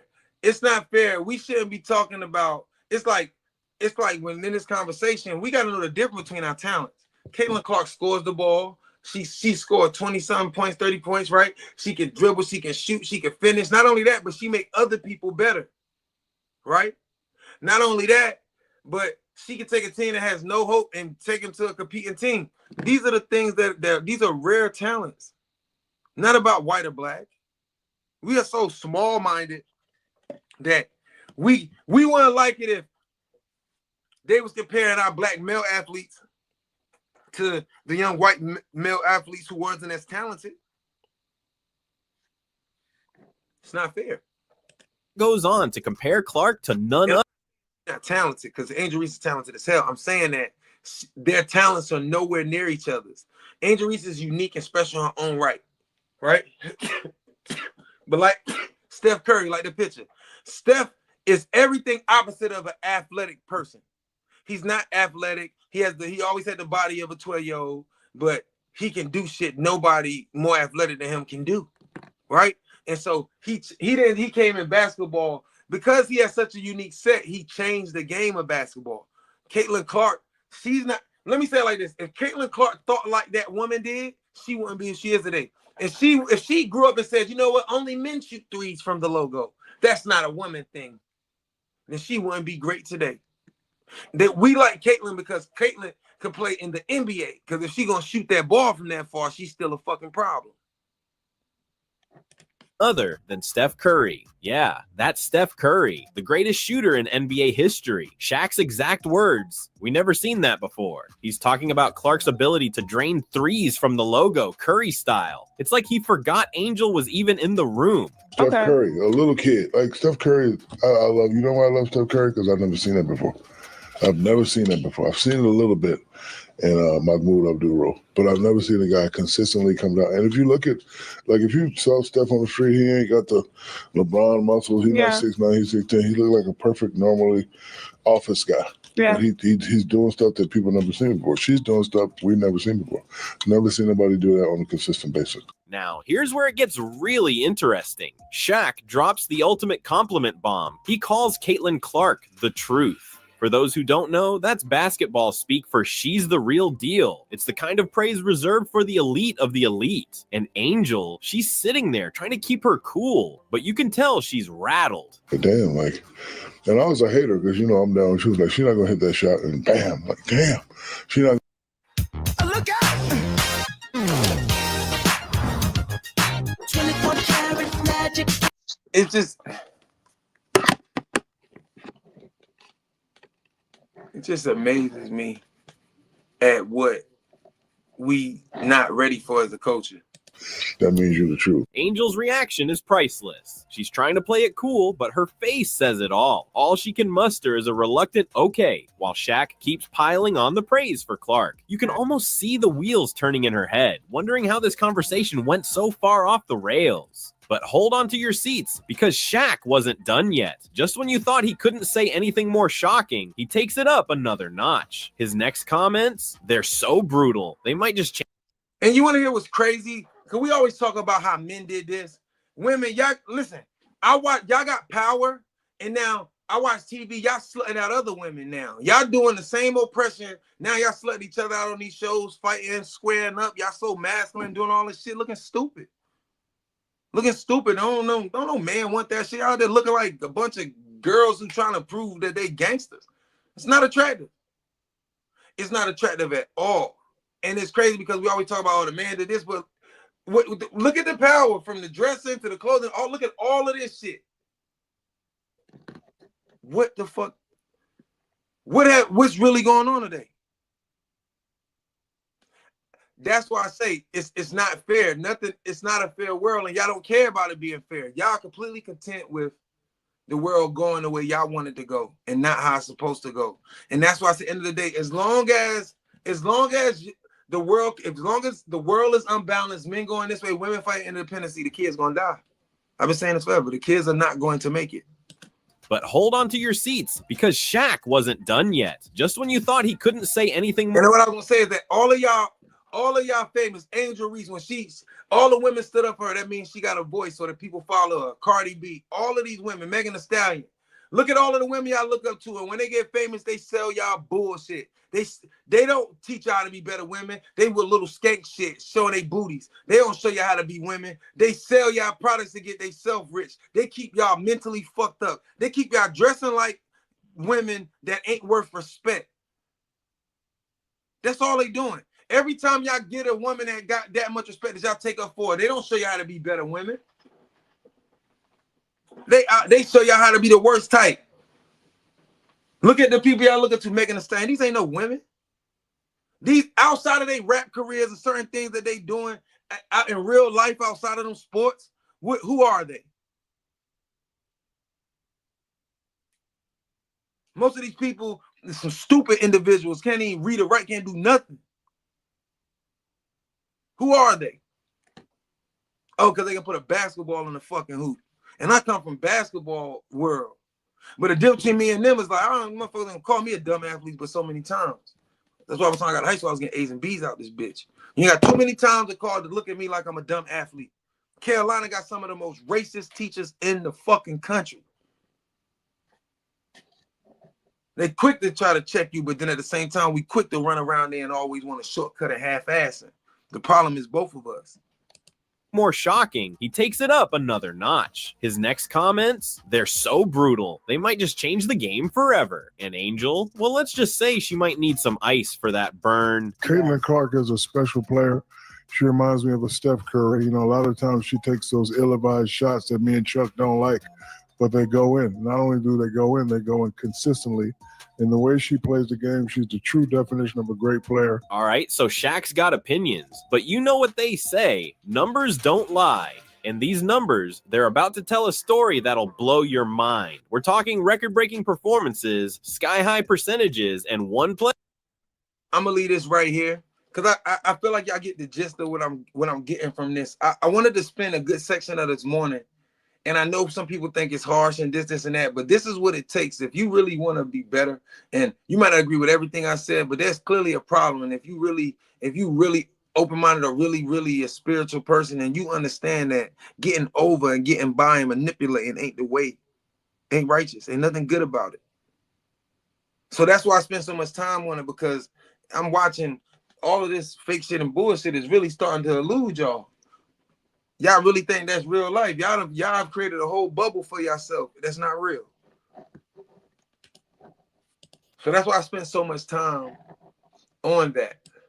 Now I want to talk about what they talking about the drones. And I just want to tell you what the governor of New Jersey said about the drones, so y'all can understand that it's not, something's just not right. And that officer did an excellent job. She documented. That's where you're getting the reports of 50 drones coming off the ocean. That's what she reported seeing. She was on duty at the time, and she reports that she saw 50 drones coming from the ocean to the mainland, transversing the airways over Island Beach State Park. He said he's seen it coming out the water, right? That's what I want y'all to pay attention to, right? And that officer did an excellent job. She documented. That's where you're getting the reports of 50 drones coming off the ocean. That's what she reported seeing.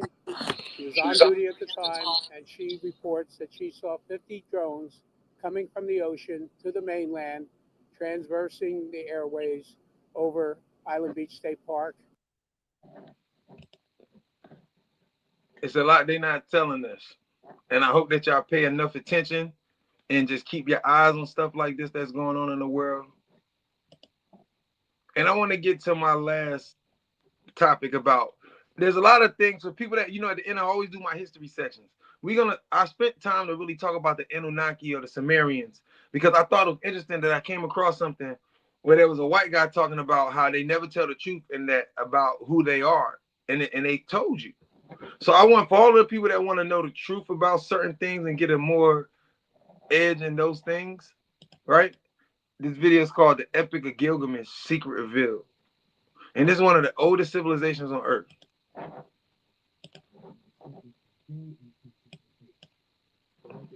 It was a mystery all along.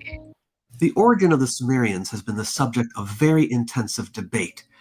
They make it sound like it was a mystery all along, as if we didn't know where the people and the culture in ancient Mesopotamia came from. The Sumerians, along with the Egyptians, are known for being the earliest known people to develop a fully developed writing system. And in their explanations, they completely omit the clear and obvious evidence of the Sumerian origin, like the earliest form of the Sumerian writing system, cuneiform, which is identical in form and often in meaning to hieroglyphics. But we also are referencing people who spoke the language that we call Sumerian.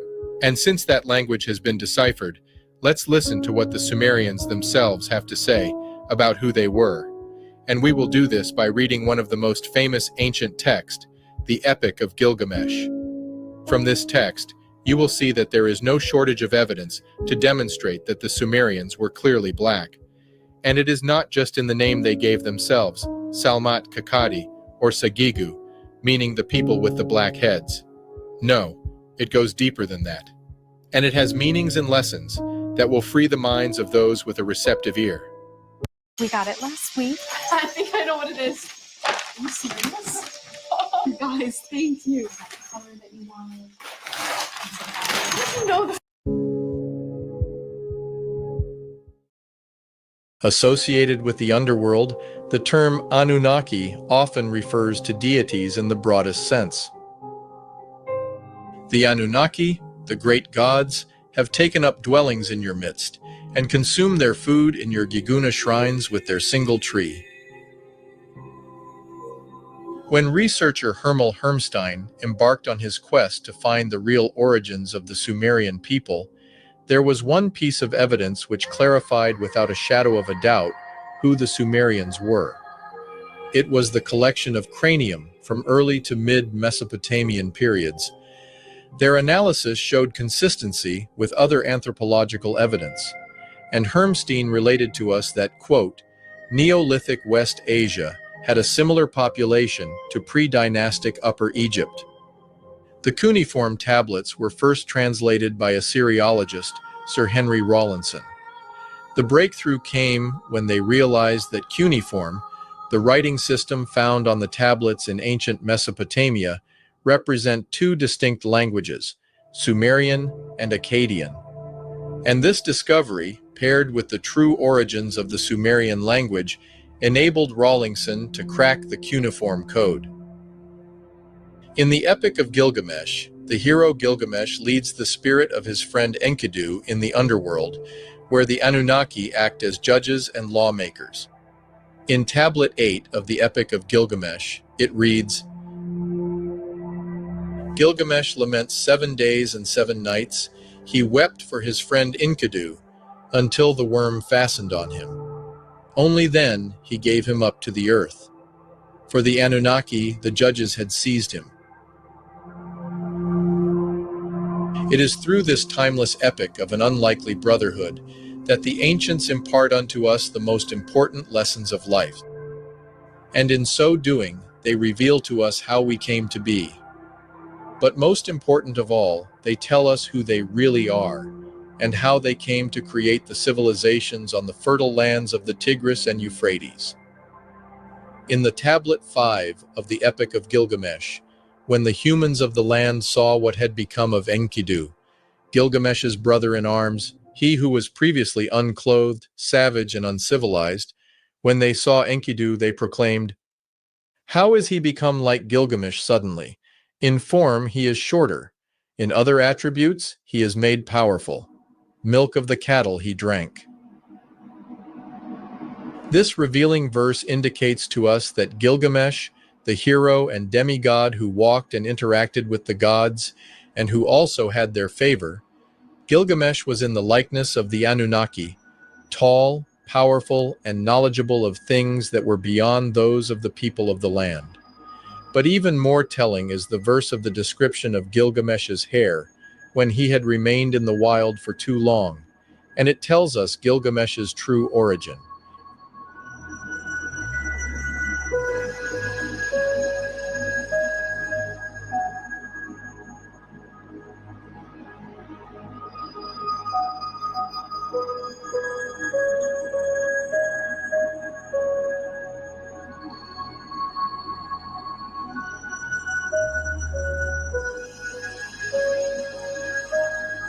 After his exile in the wild, our demigod, Gilgamesh, is described as follows. Gilgamesh, in the plain, his hair growing thickly like the corn. Now, who do you know that has hair that grows like corn when untreated? You guessed it, black Africans. Remember Sir Henry Rawlinson, who deciphered the cuneiform scripts? Rawlinson also revealed that the Sumerians were the original Scythic and Turanian people he called Kushites. But this fact was suppressed by following influential Assyriologists like Oppert. It is only in recent years, with the re-examination of Rawlinson's original work and the added perspectives of genetic findings, linguistic studies, and analysis of cranial remains, that we can now identify with confidence the true origin of the early Mesopotamian civilization. The true originators of the Epic of Gilgamesh were black Africans who migrated from the Nubio-Kemetic civilization complex. And the story of the epic fits perfectly with the historical facts that a people, a tall and all-knowing people, with powers beyond those of the land in Mesopotamia, came and brought civilization. Both in their deeds, their possessions, and their form, they were seen as gods. And they would have been. So, who are those Anunnaki that they speak of? none other than the tall black African stock from the Nubio-Kemetic civilization complex, coming to Mesopotamia as colonists, bringing their civilization and culture with them. And who were the locals of Mesopotamia? They would have been the Negritos, the descendants of the black Natufians who had lived in that area for millennia, and had remained black from 10,000 BC to 2500 BC as the historical record shows. All you gotta do is Oh, you've never used samples like this before. This is Arcade, the ultimate sample plugin.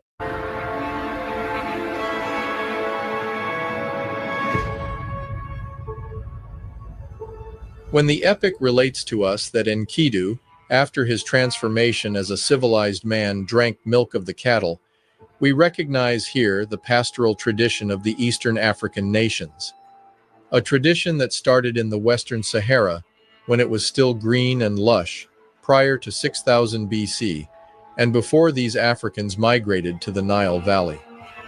And his new godlike status is confirmed a few verses later when the epic continues. Continually in the midst of Eric weapons, the heroes purified, a project was instituted. Unto the hero whose countenance was turned away, unto Gilgamesh like a god, he became for him a fellow. Here again, the motifs of the creation are repeated. 6 days and 7 nights. 6 days of work and 1 day of rest, to give Enkidu, the savage local, the knowledge of the gods, the education of the initiates. And when he is ready, they will lead him to no other place than the dwelling place of Anu. Well, this is interesting because Anu is the chief ancient deity of Nubio-Kemet, who existed there a millennia before they show up in the Mesopotamian pantheon. Regarding the Anu in Nubio-Kemet, ancient Egypt, the term more commonly refers to a group of early settlers in the Nile Valley. Recent discoveries like the Terranetter tile from Abydos show that the Anu were foundational to the development of the Nile Valley culture and, by extension, the entire Kemetic civilization. This civilization is believed to have begun the Neolithic Revolution in Africa around 3400 BCE, predating and setting the stage for Egypt's first dynasty under Narmer. The Anu are credited with significant contributions to Egyptian culture, including advancements in agriculture, funerary practices, and the hieroglyphic writing system, among others. So the Neolithic culture that started with the Natufians in 10,000 BC, which then migrated to Western Sahara and continued developing until the desertification in 6000 BC, that same culture then migrated east again, towards the Nile, in search of the right conditions to continue their civilization. And the Nile offered it. And from there, they would re-civilize the Levant. The archaeological and genetic record attest to that migration, which aligns with the text from the Mesopotamian epics. Enkidu received further civilizing elements from Gilgamesh and his mother, and the epic reads, "She tore off one garment and clothed him with it. With a second garment, she clothed herself." And the text continues so as to emphasize the ignorance of Enkidu. So savage he was that he did not know what bread and beer were. Food they placed before him. He broke bread, gazing and looking. But Enkidu understood not. Bread to eat, beer to drink, he had not been taught. The Hierodule opened her mouth and said unto Enkidu, "Eat bread, O Enkidu. It is the conformity of life, of the conditions and the fate of the land." Enkidu ate bread until he was satisfied. Bread and beer are extremely sophisticated foods to the uninitiate.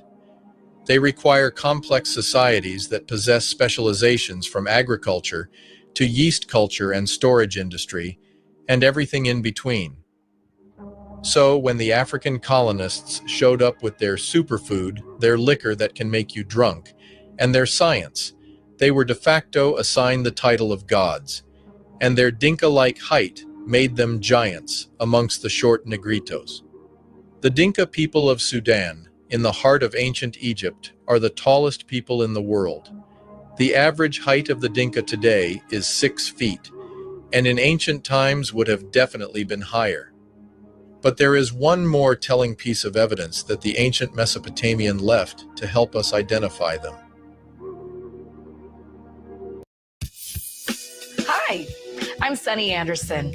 I have a TV show, I have a cookbook, and I also have ulcerative colitis. And I'll tell you.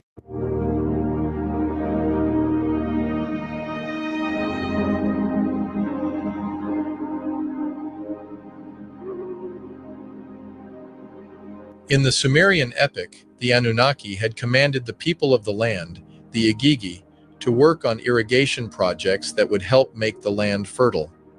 Specifically, canal irrigation. In their 2020 research paper on ancient hydro techniques, Dr. Gohari and Dr. Angelakis showed that, quote, dams and canals were constructed in ancient Egypt to manage the flood of the Nile River and develop irrigation systems from 6000 BC. End quote. And this is before the irrigation techniques show up and start to be popularized in the areas of the Tigris and the Euphrates.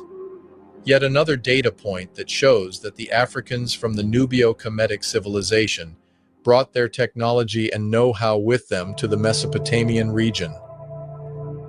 The ancient city of Kish was occupied from at least as early as 3200 BC through the 7th century AD, located on the floodplain of the Euphrates River, 80 kilometers south of modern Baghdad.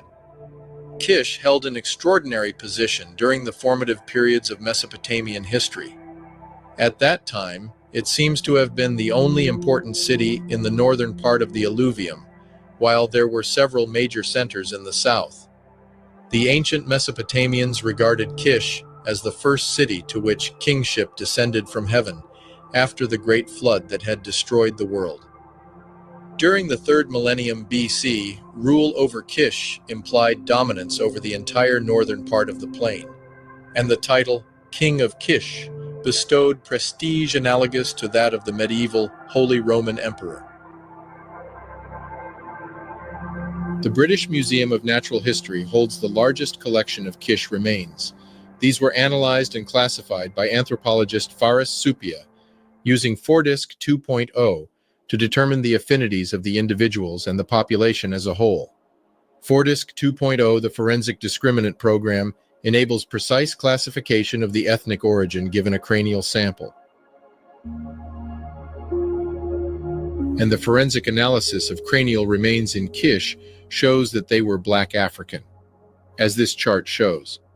Notice here that the reading of Egyptian refers to the Nubio-Kemetic stocks, which we have already seen is indistinguishable from Africans living south of the Sahara. Same goes for other non-Eurasian classifications that are directly attributable to Africans. Furthermore, consistent with the previous data, the presence of non-African stock starts to increase only in the late period. This shows that just like in the ancient Nubio-Kemet, millennia after the Africans had established the civilization, along with all its defining elements, surrounding people not only started to immigrate to Kish and the rest of Mesopotamia, but invaders also brought in new people who over centuries inherited the science, culture, and land of the Kishites, Babylonians, and Akkadians. This confirms again the Black origin of early Mesopotamia. These supreme beings that arrived in the land that instituted advanced agriculture techniques, including canal building and a new way of recording information, writing, these newcomers were Black African. Let's see what pieces of evidence in the Sumerian epic help us confirm this fact.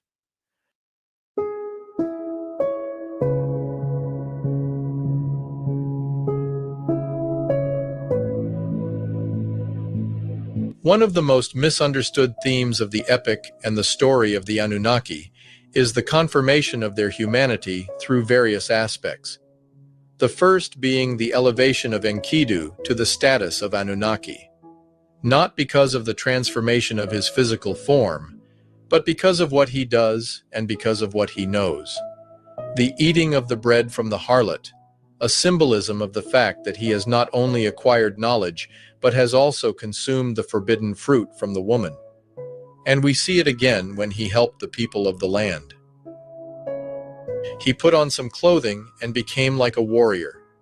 He took up his weapon and chased lions so that the shepherds could eat. He routed the wolves and chased the lions. With Enkidu as their guard, the herders could lie down. A wakeful man, a singular youth, he was twice as tall as normal men. This is again revisited in Tablet 2 when Enkidu loses his recently acquired status of God, and again through deeds and not through being or physical mutation. In his research, Dr. Kiatezua has shown that TAR, traditional African religions, are an exact science. Unlike Western religious system, TAR systematically encoded scientific knowledge into its religious systems. In Kemet deities, such as Ra and Anu and others, embodied various aspects of space-time, advanced mathematics, the cosmos, and other elements of our solar system and creation. TAR even implements the duopoly of fundamental elements that come in pairs like the proton and the electron, by having gods in Kemet that come in pairs, male and female counterparts. TAR encoded the cardinal points of the Earth and its dimensions into the pyramids. It also encodes the various observable celestial constellations by aligning its monument to their precession in their 26,000-year cycle in the night sky. Its mathematics and science were closely guarded secrets of the initiates who happened to be priests, but exposed as mysticism, as magic, to the uninitiated. This traditional African religion is much older than Kemet and can be found in almost all African religious systems of the past and present. Today, we find it with the warrior class in Burkina Faso and their tradition of invincible warriors. We find it with shaman priest who perform tricks of levitation or resistance to fire. Here, the initiates are displaying their knowledge of physics and material science. But perhaps its most popular representation is with the Dogon people of Mali, themselves descendants of the Nubio-Kemetic civilization, complete with Egyptian hieroglyphs, whose priest class had retained astronomical knowledge so advanced that it took us until the 20th century to validate many of the knowledge that they had encoded in their religion.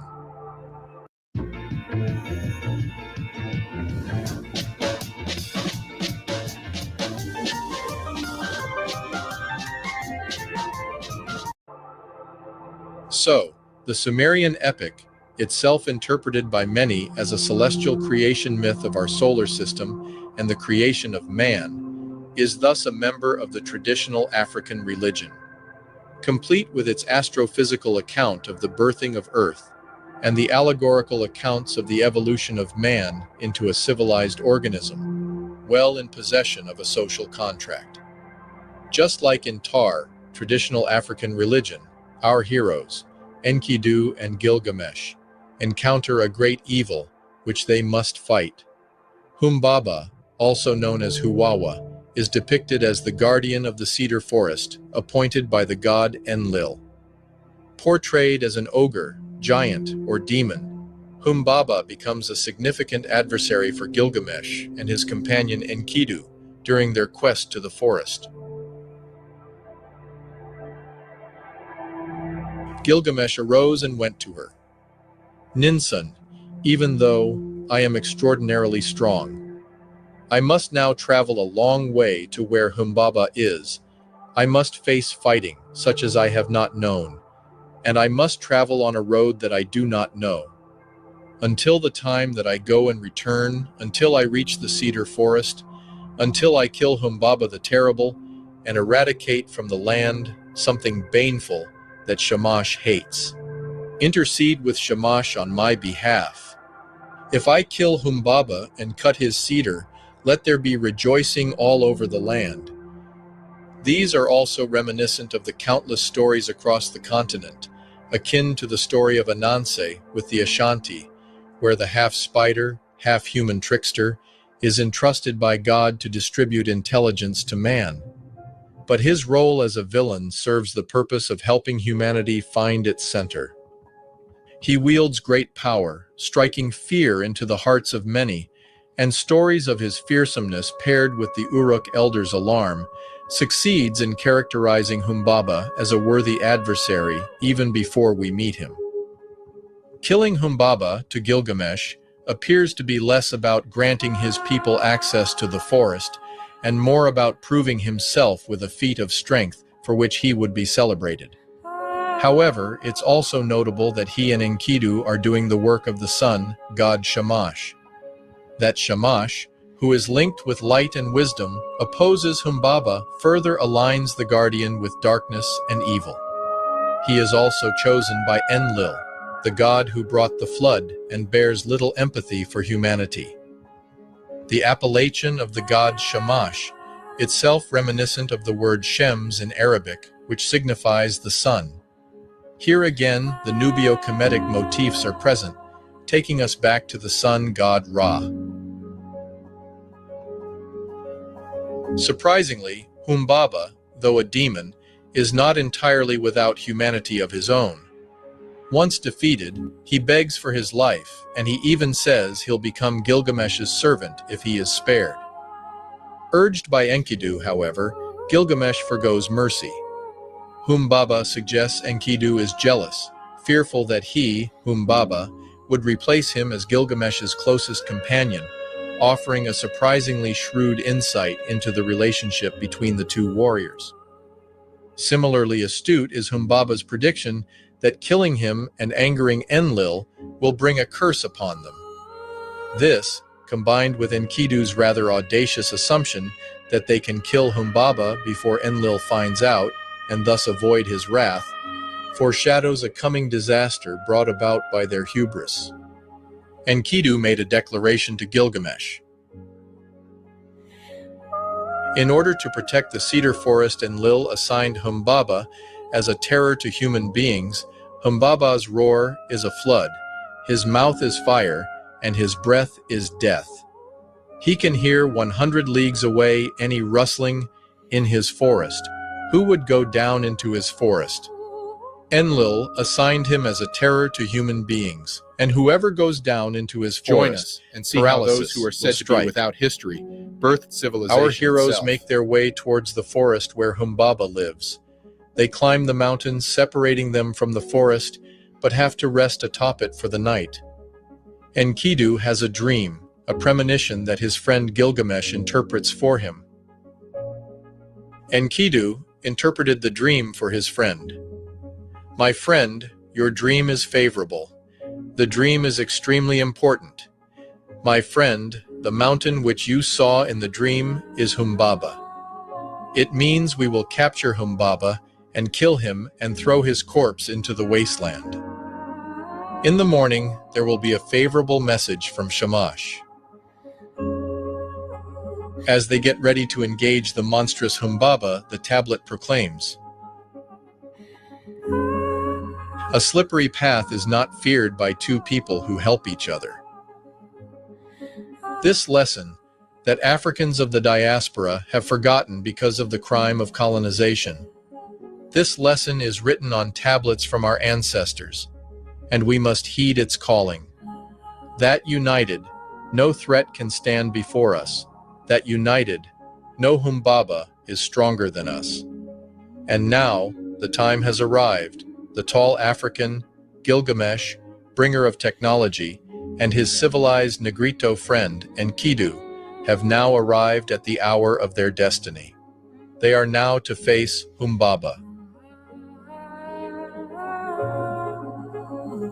The one who watches from the side is a careful man, but the one who walks in front protects himself and saves his comrade, and through their fighting, they establish fame. As the two of them reached the evergreen forest, they cut off their talk and stood still.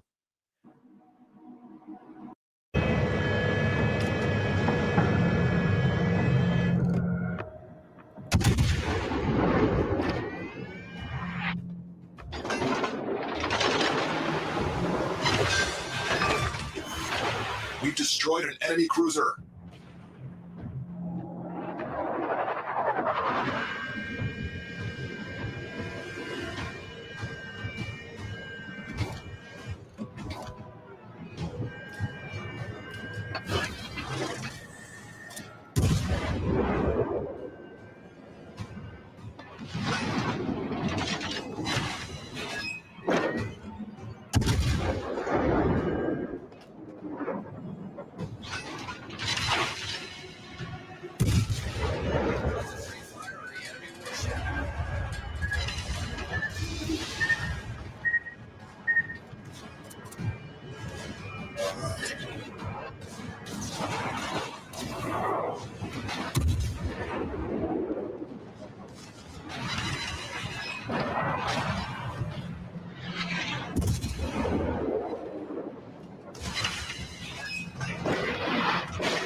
Enemy battleship, sir.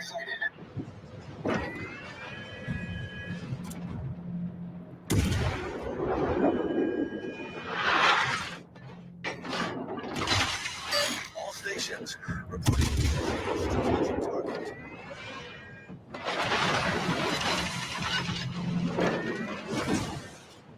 The ship is on fire. Detected.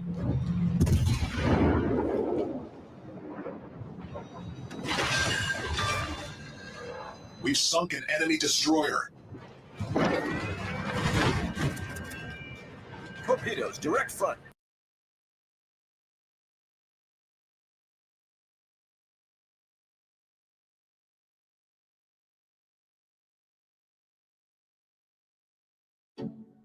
Like a relentless weed, moderate to severe ulcerative colitis symptoms can keep coming back.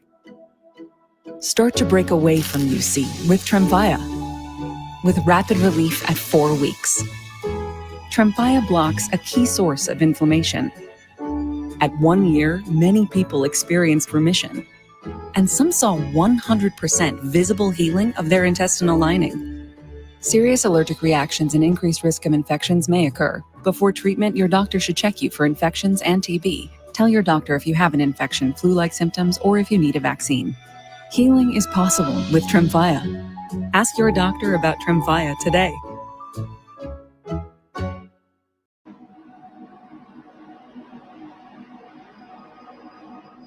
The underworld, that mythical place where the Anunnaki live, is the same place where many African gods live. In Tar, traditional African religion, there is a deification of the patriarch and the influential figure. You can see it with Imhotep, you can see it with Khufu. But you can also see it with the libation practices that have survived in Africa till today. A practice where precious liquor is poured on the ground while giving thanks to the ancestor. Over generations, key influential figures are elevated to the status of deity, but they still reside underground, in the underworld. It is not the dark or hellish underworld of Western society, but rather a place of peace where those respected humans dwell. Those humans who, in time, will be promoted to the rank of gods, to the rank of Anu, the Anunnaki proper, and a place from which those ancestors continue to provide wisdom, those who are still going through the test of life.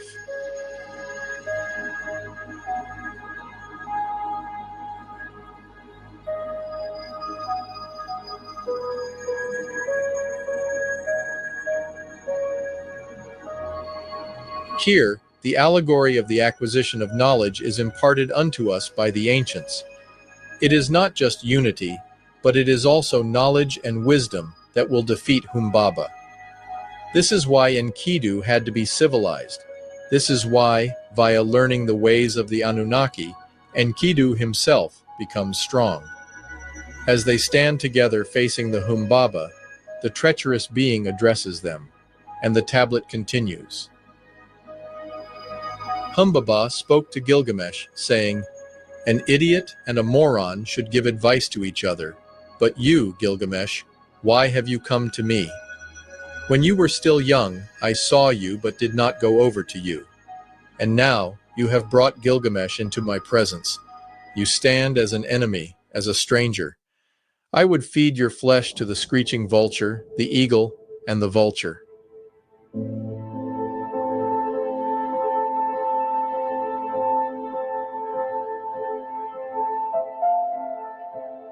And so the battle begins. Pay close attention to the language used here. You will notice that it is not the language of a clash of men, but rather that of a major geological event.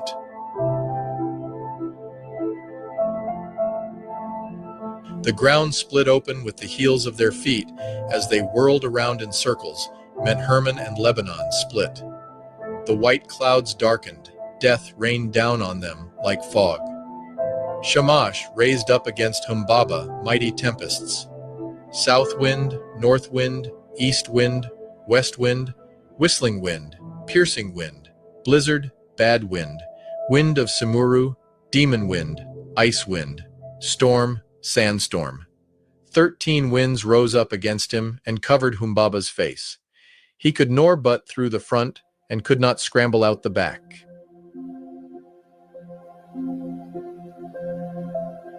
And yet still the mighty Humbaba could not withstand the might of the united friends, and is now at the mercy of our African hero. Dogman!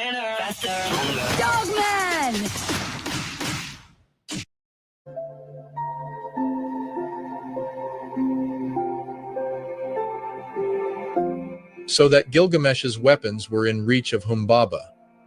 Humbaba begged for his life, saying to Gilgamesh, "O scion of the heart of Uruk, King Gilgamesh. Gilgamesh, Gilgamesh, let me go. I will dwell with you as your servant." They hurried themselves to slay Humbaba before the gods intervened on his behalf.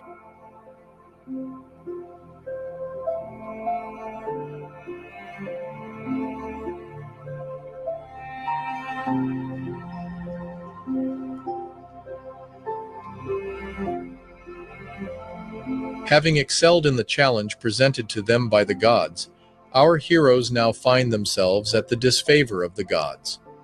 The Anunnaki now realize that united Enkidu and Gilgamesh, the crafty Bushman, and the tall Nubian, are a powerful force, and now they fear. My friend, why are the great gods in conference? In my dream, Anu, Enlil, and Shamash held a council, and Anu spoke to Enlil. Because they killed the bull of heaven, and have also slain Humbaba, the one of them who pulled up the cedar of the mountain must die. Enlil said, "Let Enkidu die, but Gilgamesh must not die." The Anunnaki had sealed the fate of Gilgamesh's friend, the fate of his now brother, in knowledge and power, Enkidu. Then Enkidu said, "So now must one become a ghost, to sit with the ghosts of the dead, to see my dear brother nevermore." Gilgamesh listened to the words of Enkidu, his friend, and his tears flowed. But before his last hour, Enkidu curses the very woman that brought him the forbidden fruit of knowledge. And in his speech, we find the conundrum of man, that he who becomes knowledgeable, he who acquires intelligence and consciousness, this being is now condemned to also be aware that one day he will come to pass, a realization that he did not have before becoming fully human.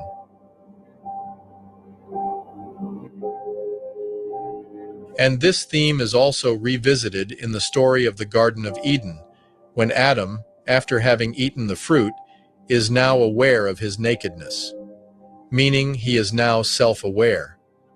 It is with this realization, having now transitioned to the status of God, to the status of Anu, that Enkidu now cries for his fate and curses the goddess that brought him forth.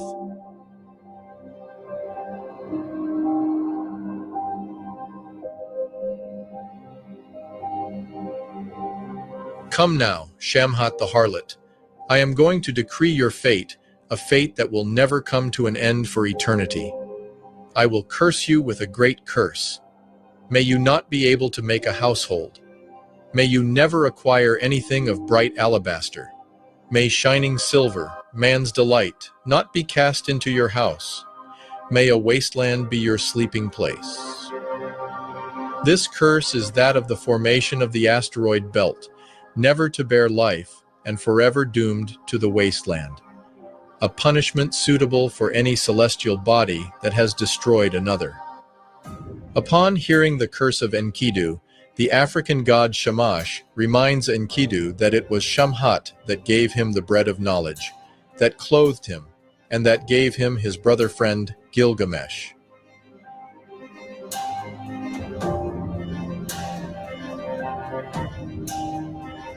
And it is upon hearing these words that Enkidu's heart calmed.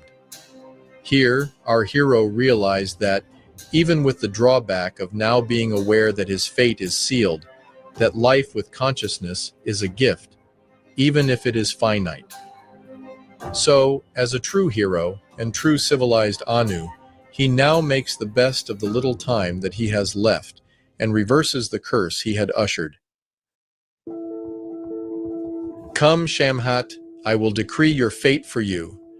Let my mouth which has cursed you now turn to bless you. May governors and nobles love you. May he who is 1 league away bite his lip in anticipation of you. May he who is 2 leagues away shake his locks in preparation.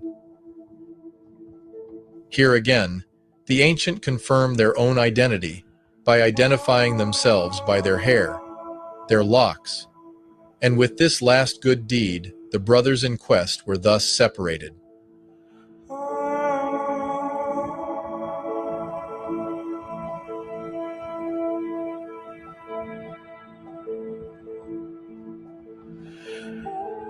It is not until tablet 11 of the epic that we get the story of the great flood sent by Enlil.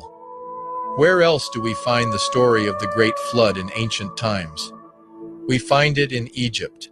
When Gilgamesh was ordered to build the ark, this is how he described it. On the 5th day, I laid out her exterior. It was a field in area. Its walls were each 10 times 12 cubits in height. The sides of its top were of equal length, 10 times 8 cubits each. I laid out its interior structure and drew a picture of it. I provided it with 6 decks, thus dividing it into 7 levels. The inside of it, I divided into 9 compartments. Hi, I'm Dalbert Quince.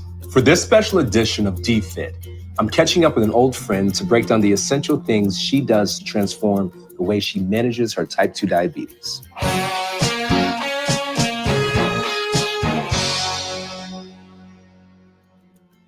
Hi, Jane. It's so good to see you again, Delvette.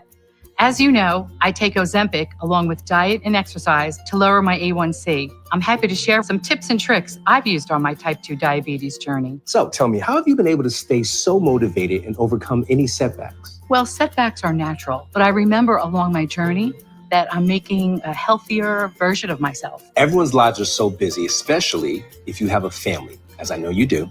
Have you found any unconventional ways to fit exercise into your routine on those days that you don't have time to work out? Yeah, there are always ways that you can exercise even when you're busy. I try to be innovative. For example, if you're driving to the supermarket, you can park further away from the entrance and enjoy a longer walk as you go in. What adjustments have you made to your lifestyle that help you keep your blood sugar levels down? Well, my nutrition is different. I stay away from sugary foods. I look for healthy fruits and vegetables. And then, of course, my medication. How do you keep your exercise routine fun?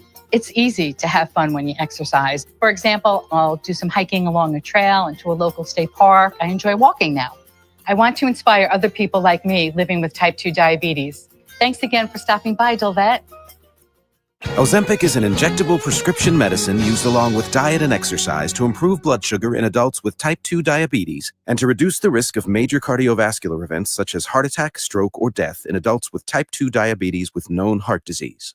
Ozempic is not for people with type 1 diabetes or children under 18 years of age. It is not known if Ozempic can be used in people who have had pancreatitis.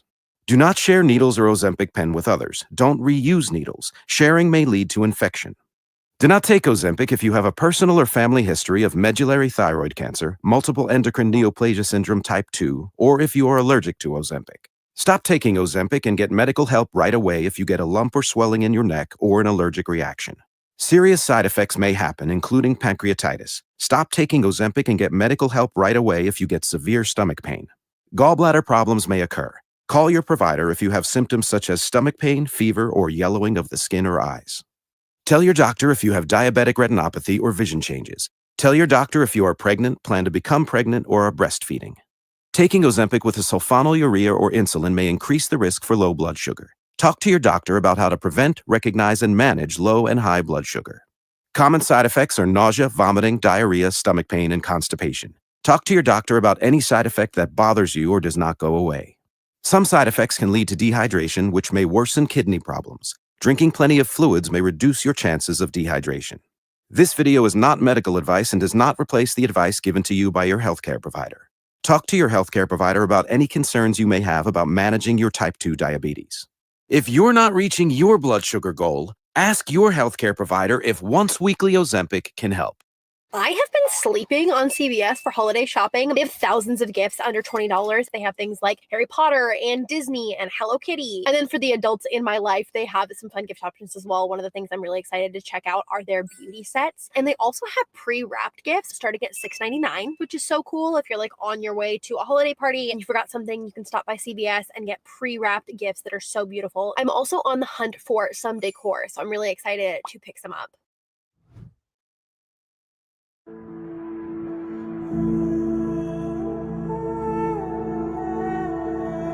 Of interest here is the unit of measure, the cubit. If you have seen our episode 12 on the origins of mathematics, then you know that the cubit is a unit of measure that originated from the Africans in Kemet. But because Sumer was a colony of Kemet, one should not be surprised to find the same unit of measurements here too. In fact, ancient Mesopotamian units of measurement originated in the loosely organized city-states of early dynastic Sumer. Each city, kingdom, and trade guild had its own standards until the formation of the Akkadian Empire, when Sargon of Akkad issued a common standard. This standard was improved by Naram-Sin, but fell into disuse after the Akkadian Empire dissolved. The standard of Naram-Sin was readopted in the Ur-III period by the Nanshe-Him, which reduced a plethora of multiple standards to a few agreed-upon common groupings. Successors to Sumerian civilization, including the Babylonians, Assyrians, and Persians, continued to use these groupings. Both Naram-Sin and Sargon of Akkad were phenotypically black. The victory stele of Naram-Sin, which dates back to 2250 BC, depicts the conqueror king and the people of Zagreb, whom he conquered as black people, sporting typical afros, luscious lips, and long limbs proportions. Yet another one of those rarely shared archaeological gem.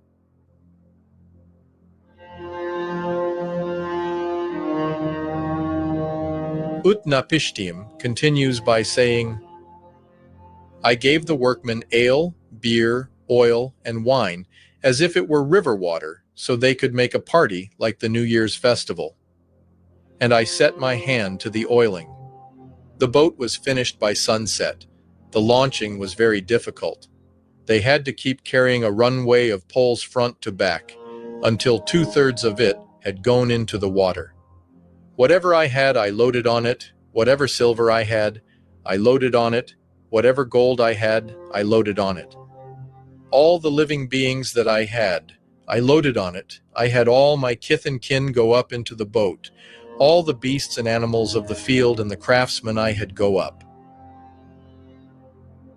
Here, we see that, unlike the biblical version of the story, Utnapishtim was assisted by many workers to complete the ark. Most are also not aware that Kemet had a flood myth older than that of Mesopotamia. Like the Mesopotamian and Genesis flood stories, the Egyptian flood myth begins with the anger of the high god against the ungrateful evil of the human race. A late 3rd millennium BCE myth tells how humanity had gone so far as to plot against Ra himself, and that Ra called the gods into council to decide what to do with these children of his eye. Humans had been born of the tears of his eye, represented by a goddess. In this case, the eye is Sekhmet, the lioness goddess, perhaps as the fiery sun, who, bent on the destruction of her miscreant children, descends upon humans and their world, and unleashes all of her violent fury on them. The destruction is so terrible that Ra relents and decides he must put a stop to the terror wrought by his eye. He creates beer from barley and red ochre and floods all of the fields of Egypt with it. Sekhmet is herself attracted by the beer and drinks so much of it that she becomes intoxicated and forgets about her destructive mission. A few humans are thus saved and are able to begin a new life. But beyond the myths, is there any evidence supporting the narrative of a flood? Yes. Meltwater pulse 1b. So 11,500 years ago, this sudden rise in sea levels all over the globe, and this happened right after the mini ice age of the Younger Dryas. This means that any semblance of civilization that would have sought shelter from the frigid temperature by living next to the coastlines would have been immediately destroyed by this sudden and violent seawater rise.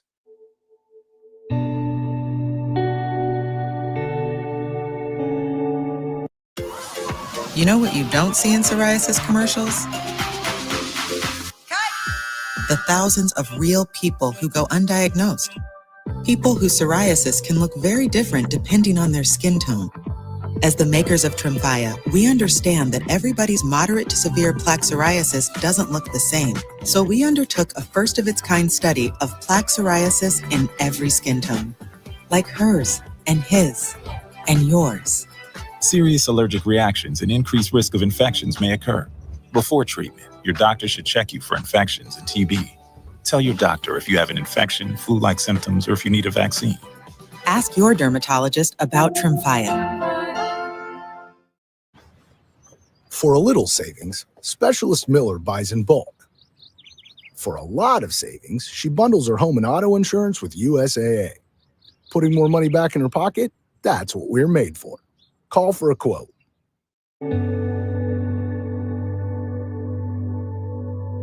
For more than a century now, the story of Mesopotamia has, like many historical narratives, excluded the very people who wrote it. This purposeful alienation of the Black African by Assyriologists like Oppert, even in the face of multifaceted evidence, has caused whole generations to believe a fairy tale of a Levantine or Nordic early dynastic Sumer. And the same tactics have been applied. Popularization of artifacts that depict Sumer in a light unfavorable to the black man, while simultaneously suppressing true Sumerian history. In so doing, they have managed to reappropriate the contribution of the African to seminal inventions like the wheel, our modern way of telling time, the sailboat, astronomy, and chariots. Though allegorical, the Sumerian epics are above all stories of creation and stories of the human condition, stories that are rooted in the African tradition, and that are meant to guide us.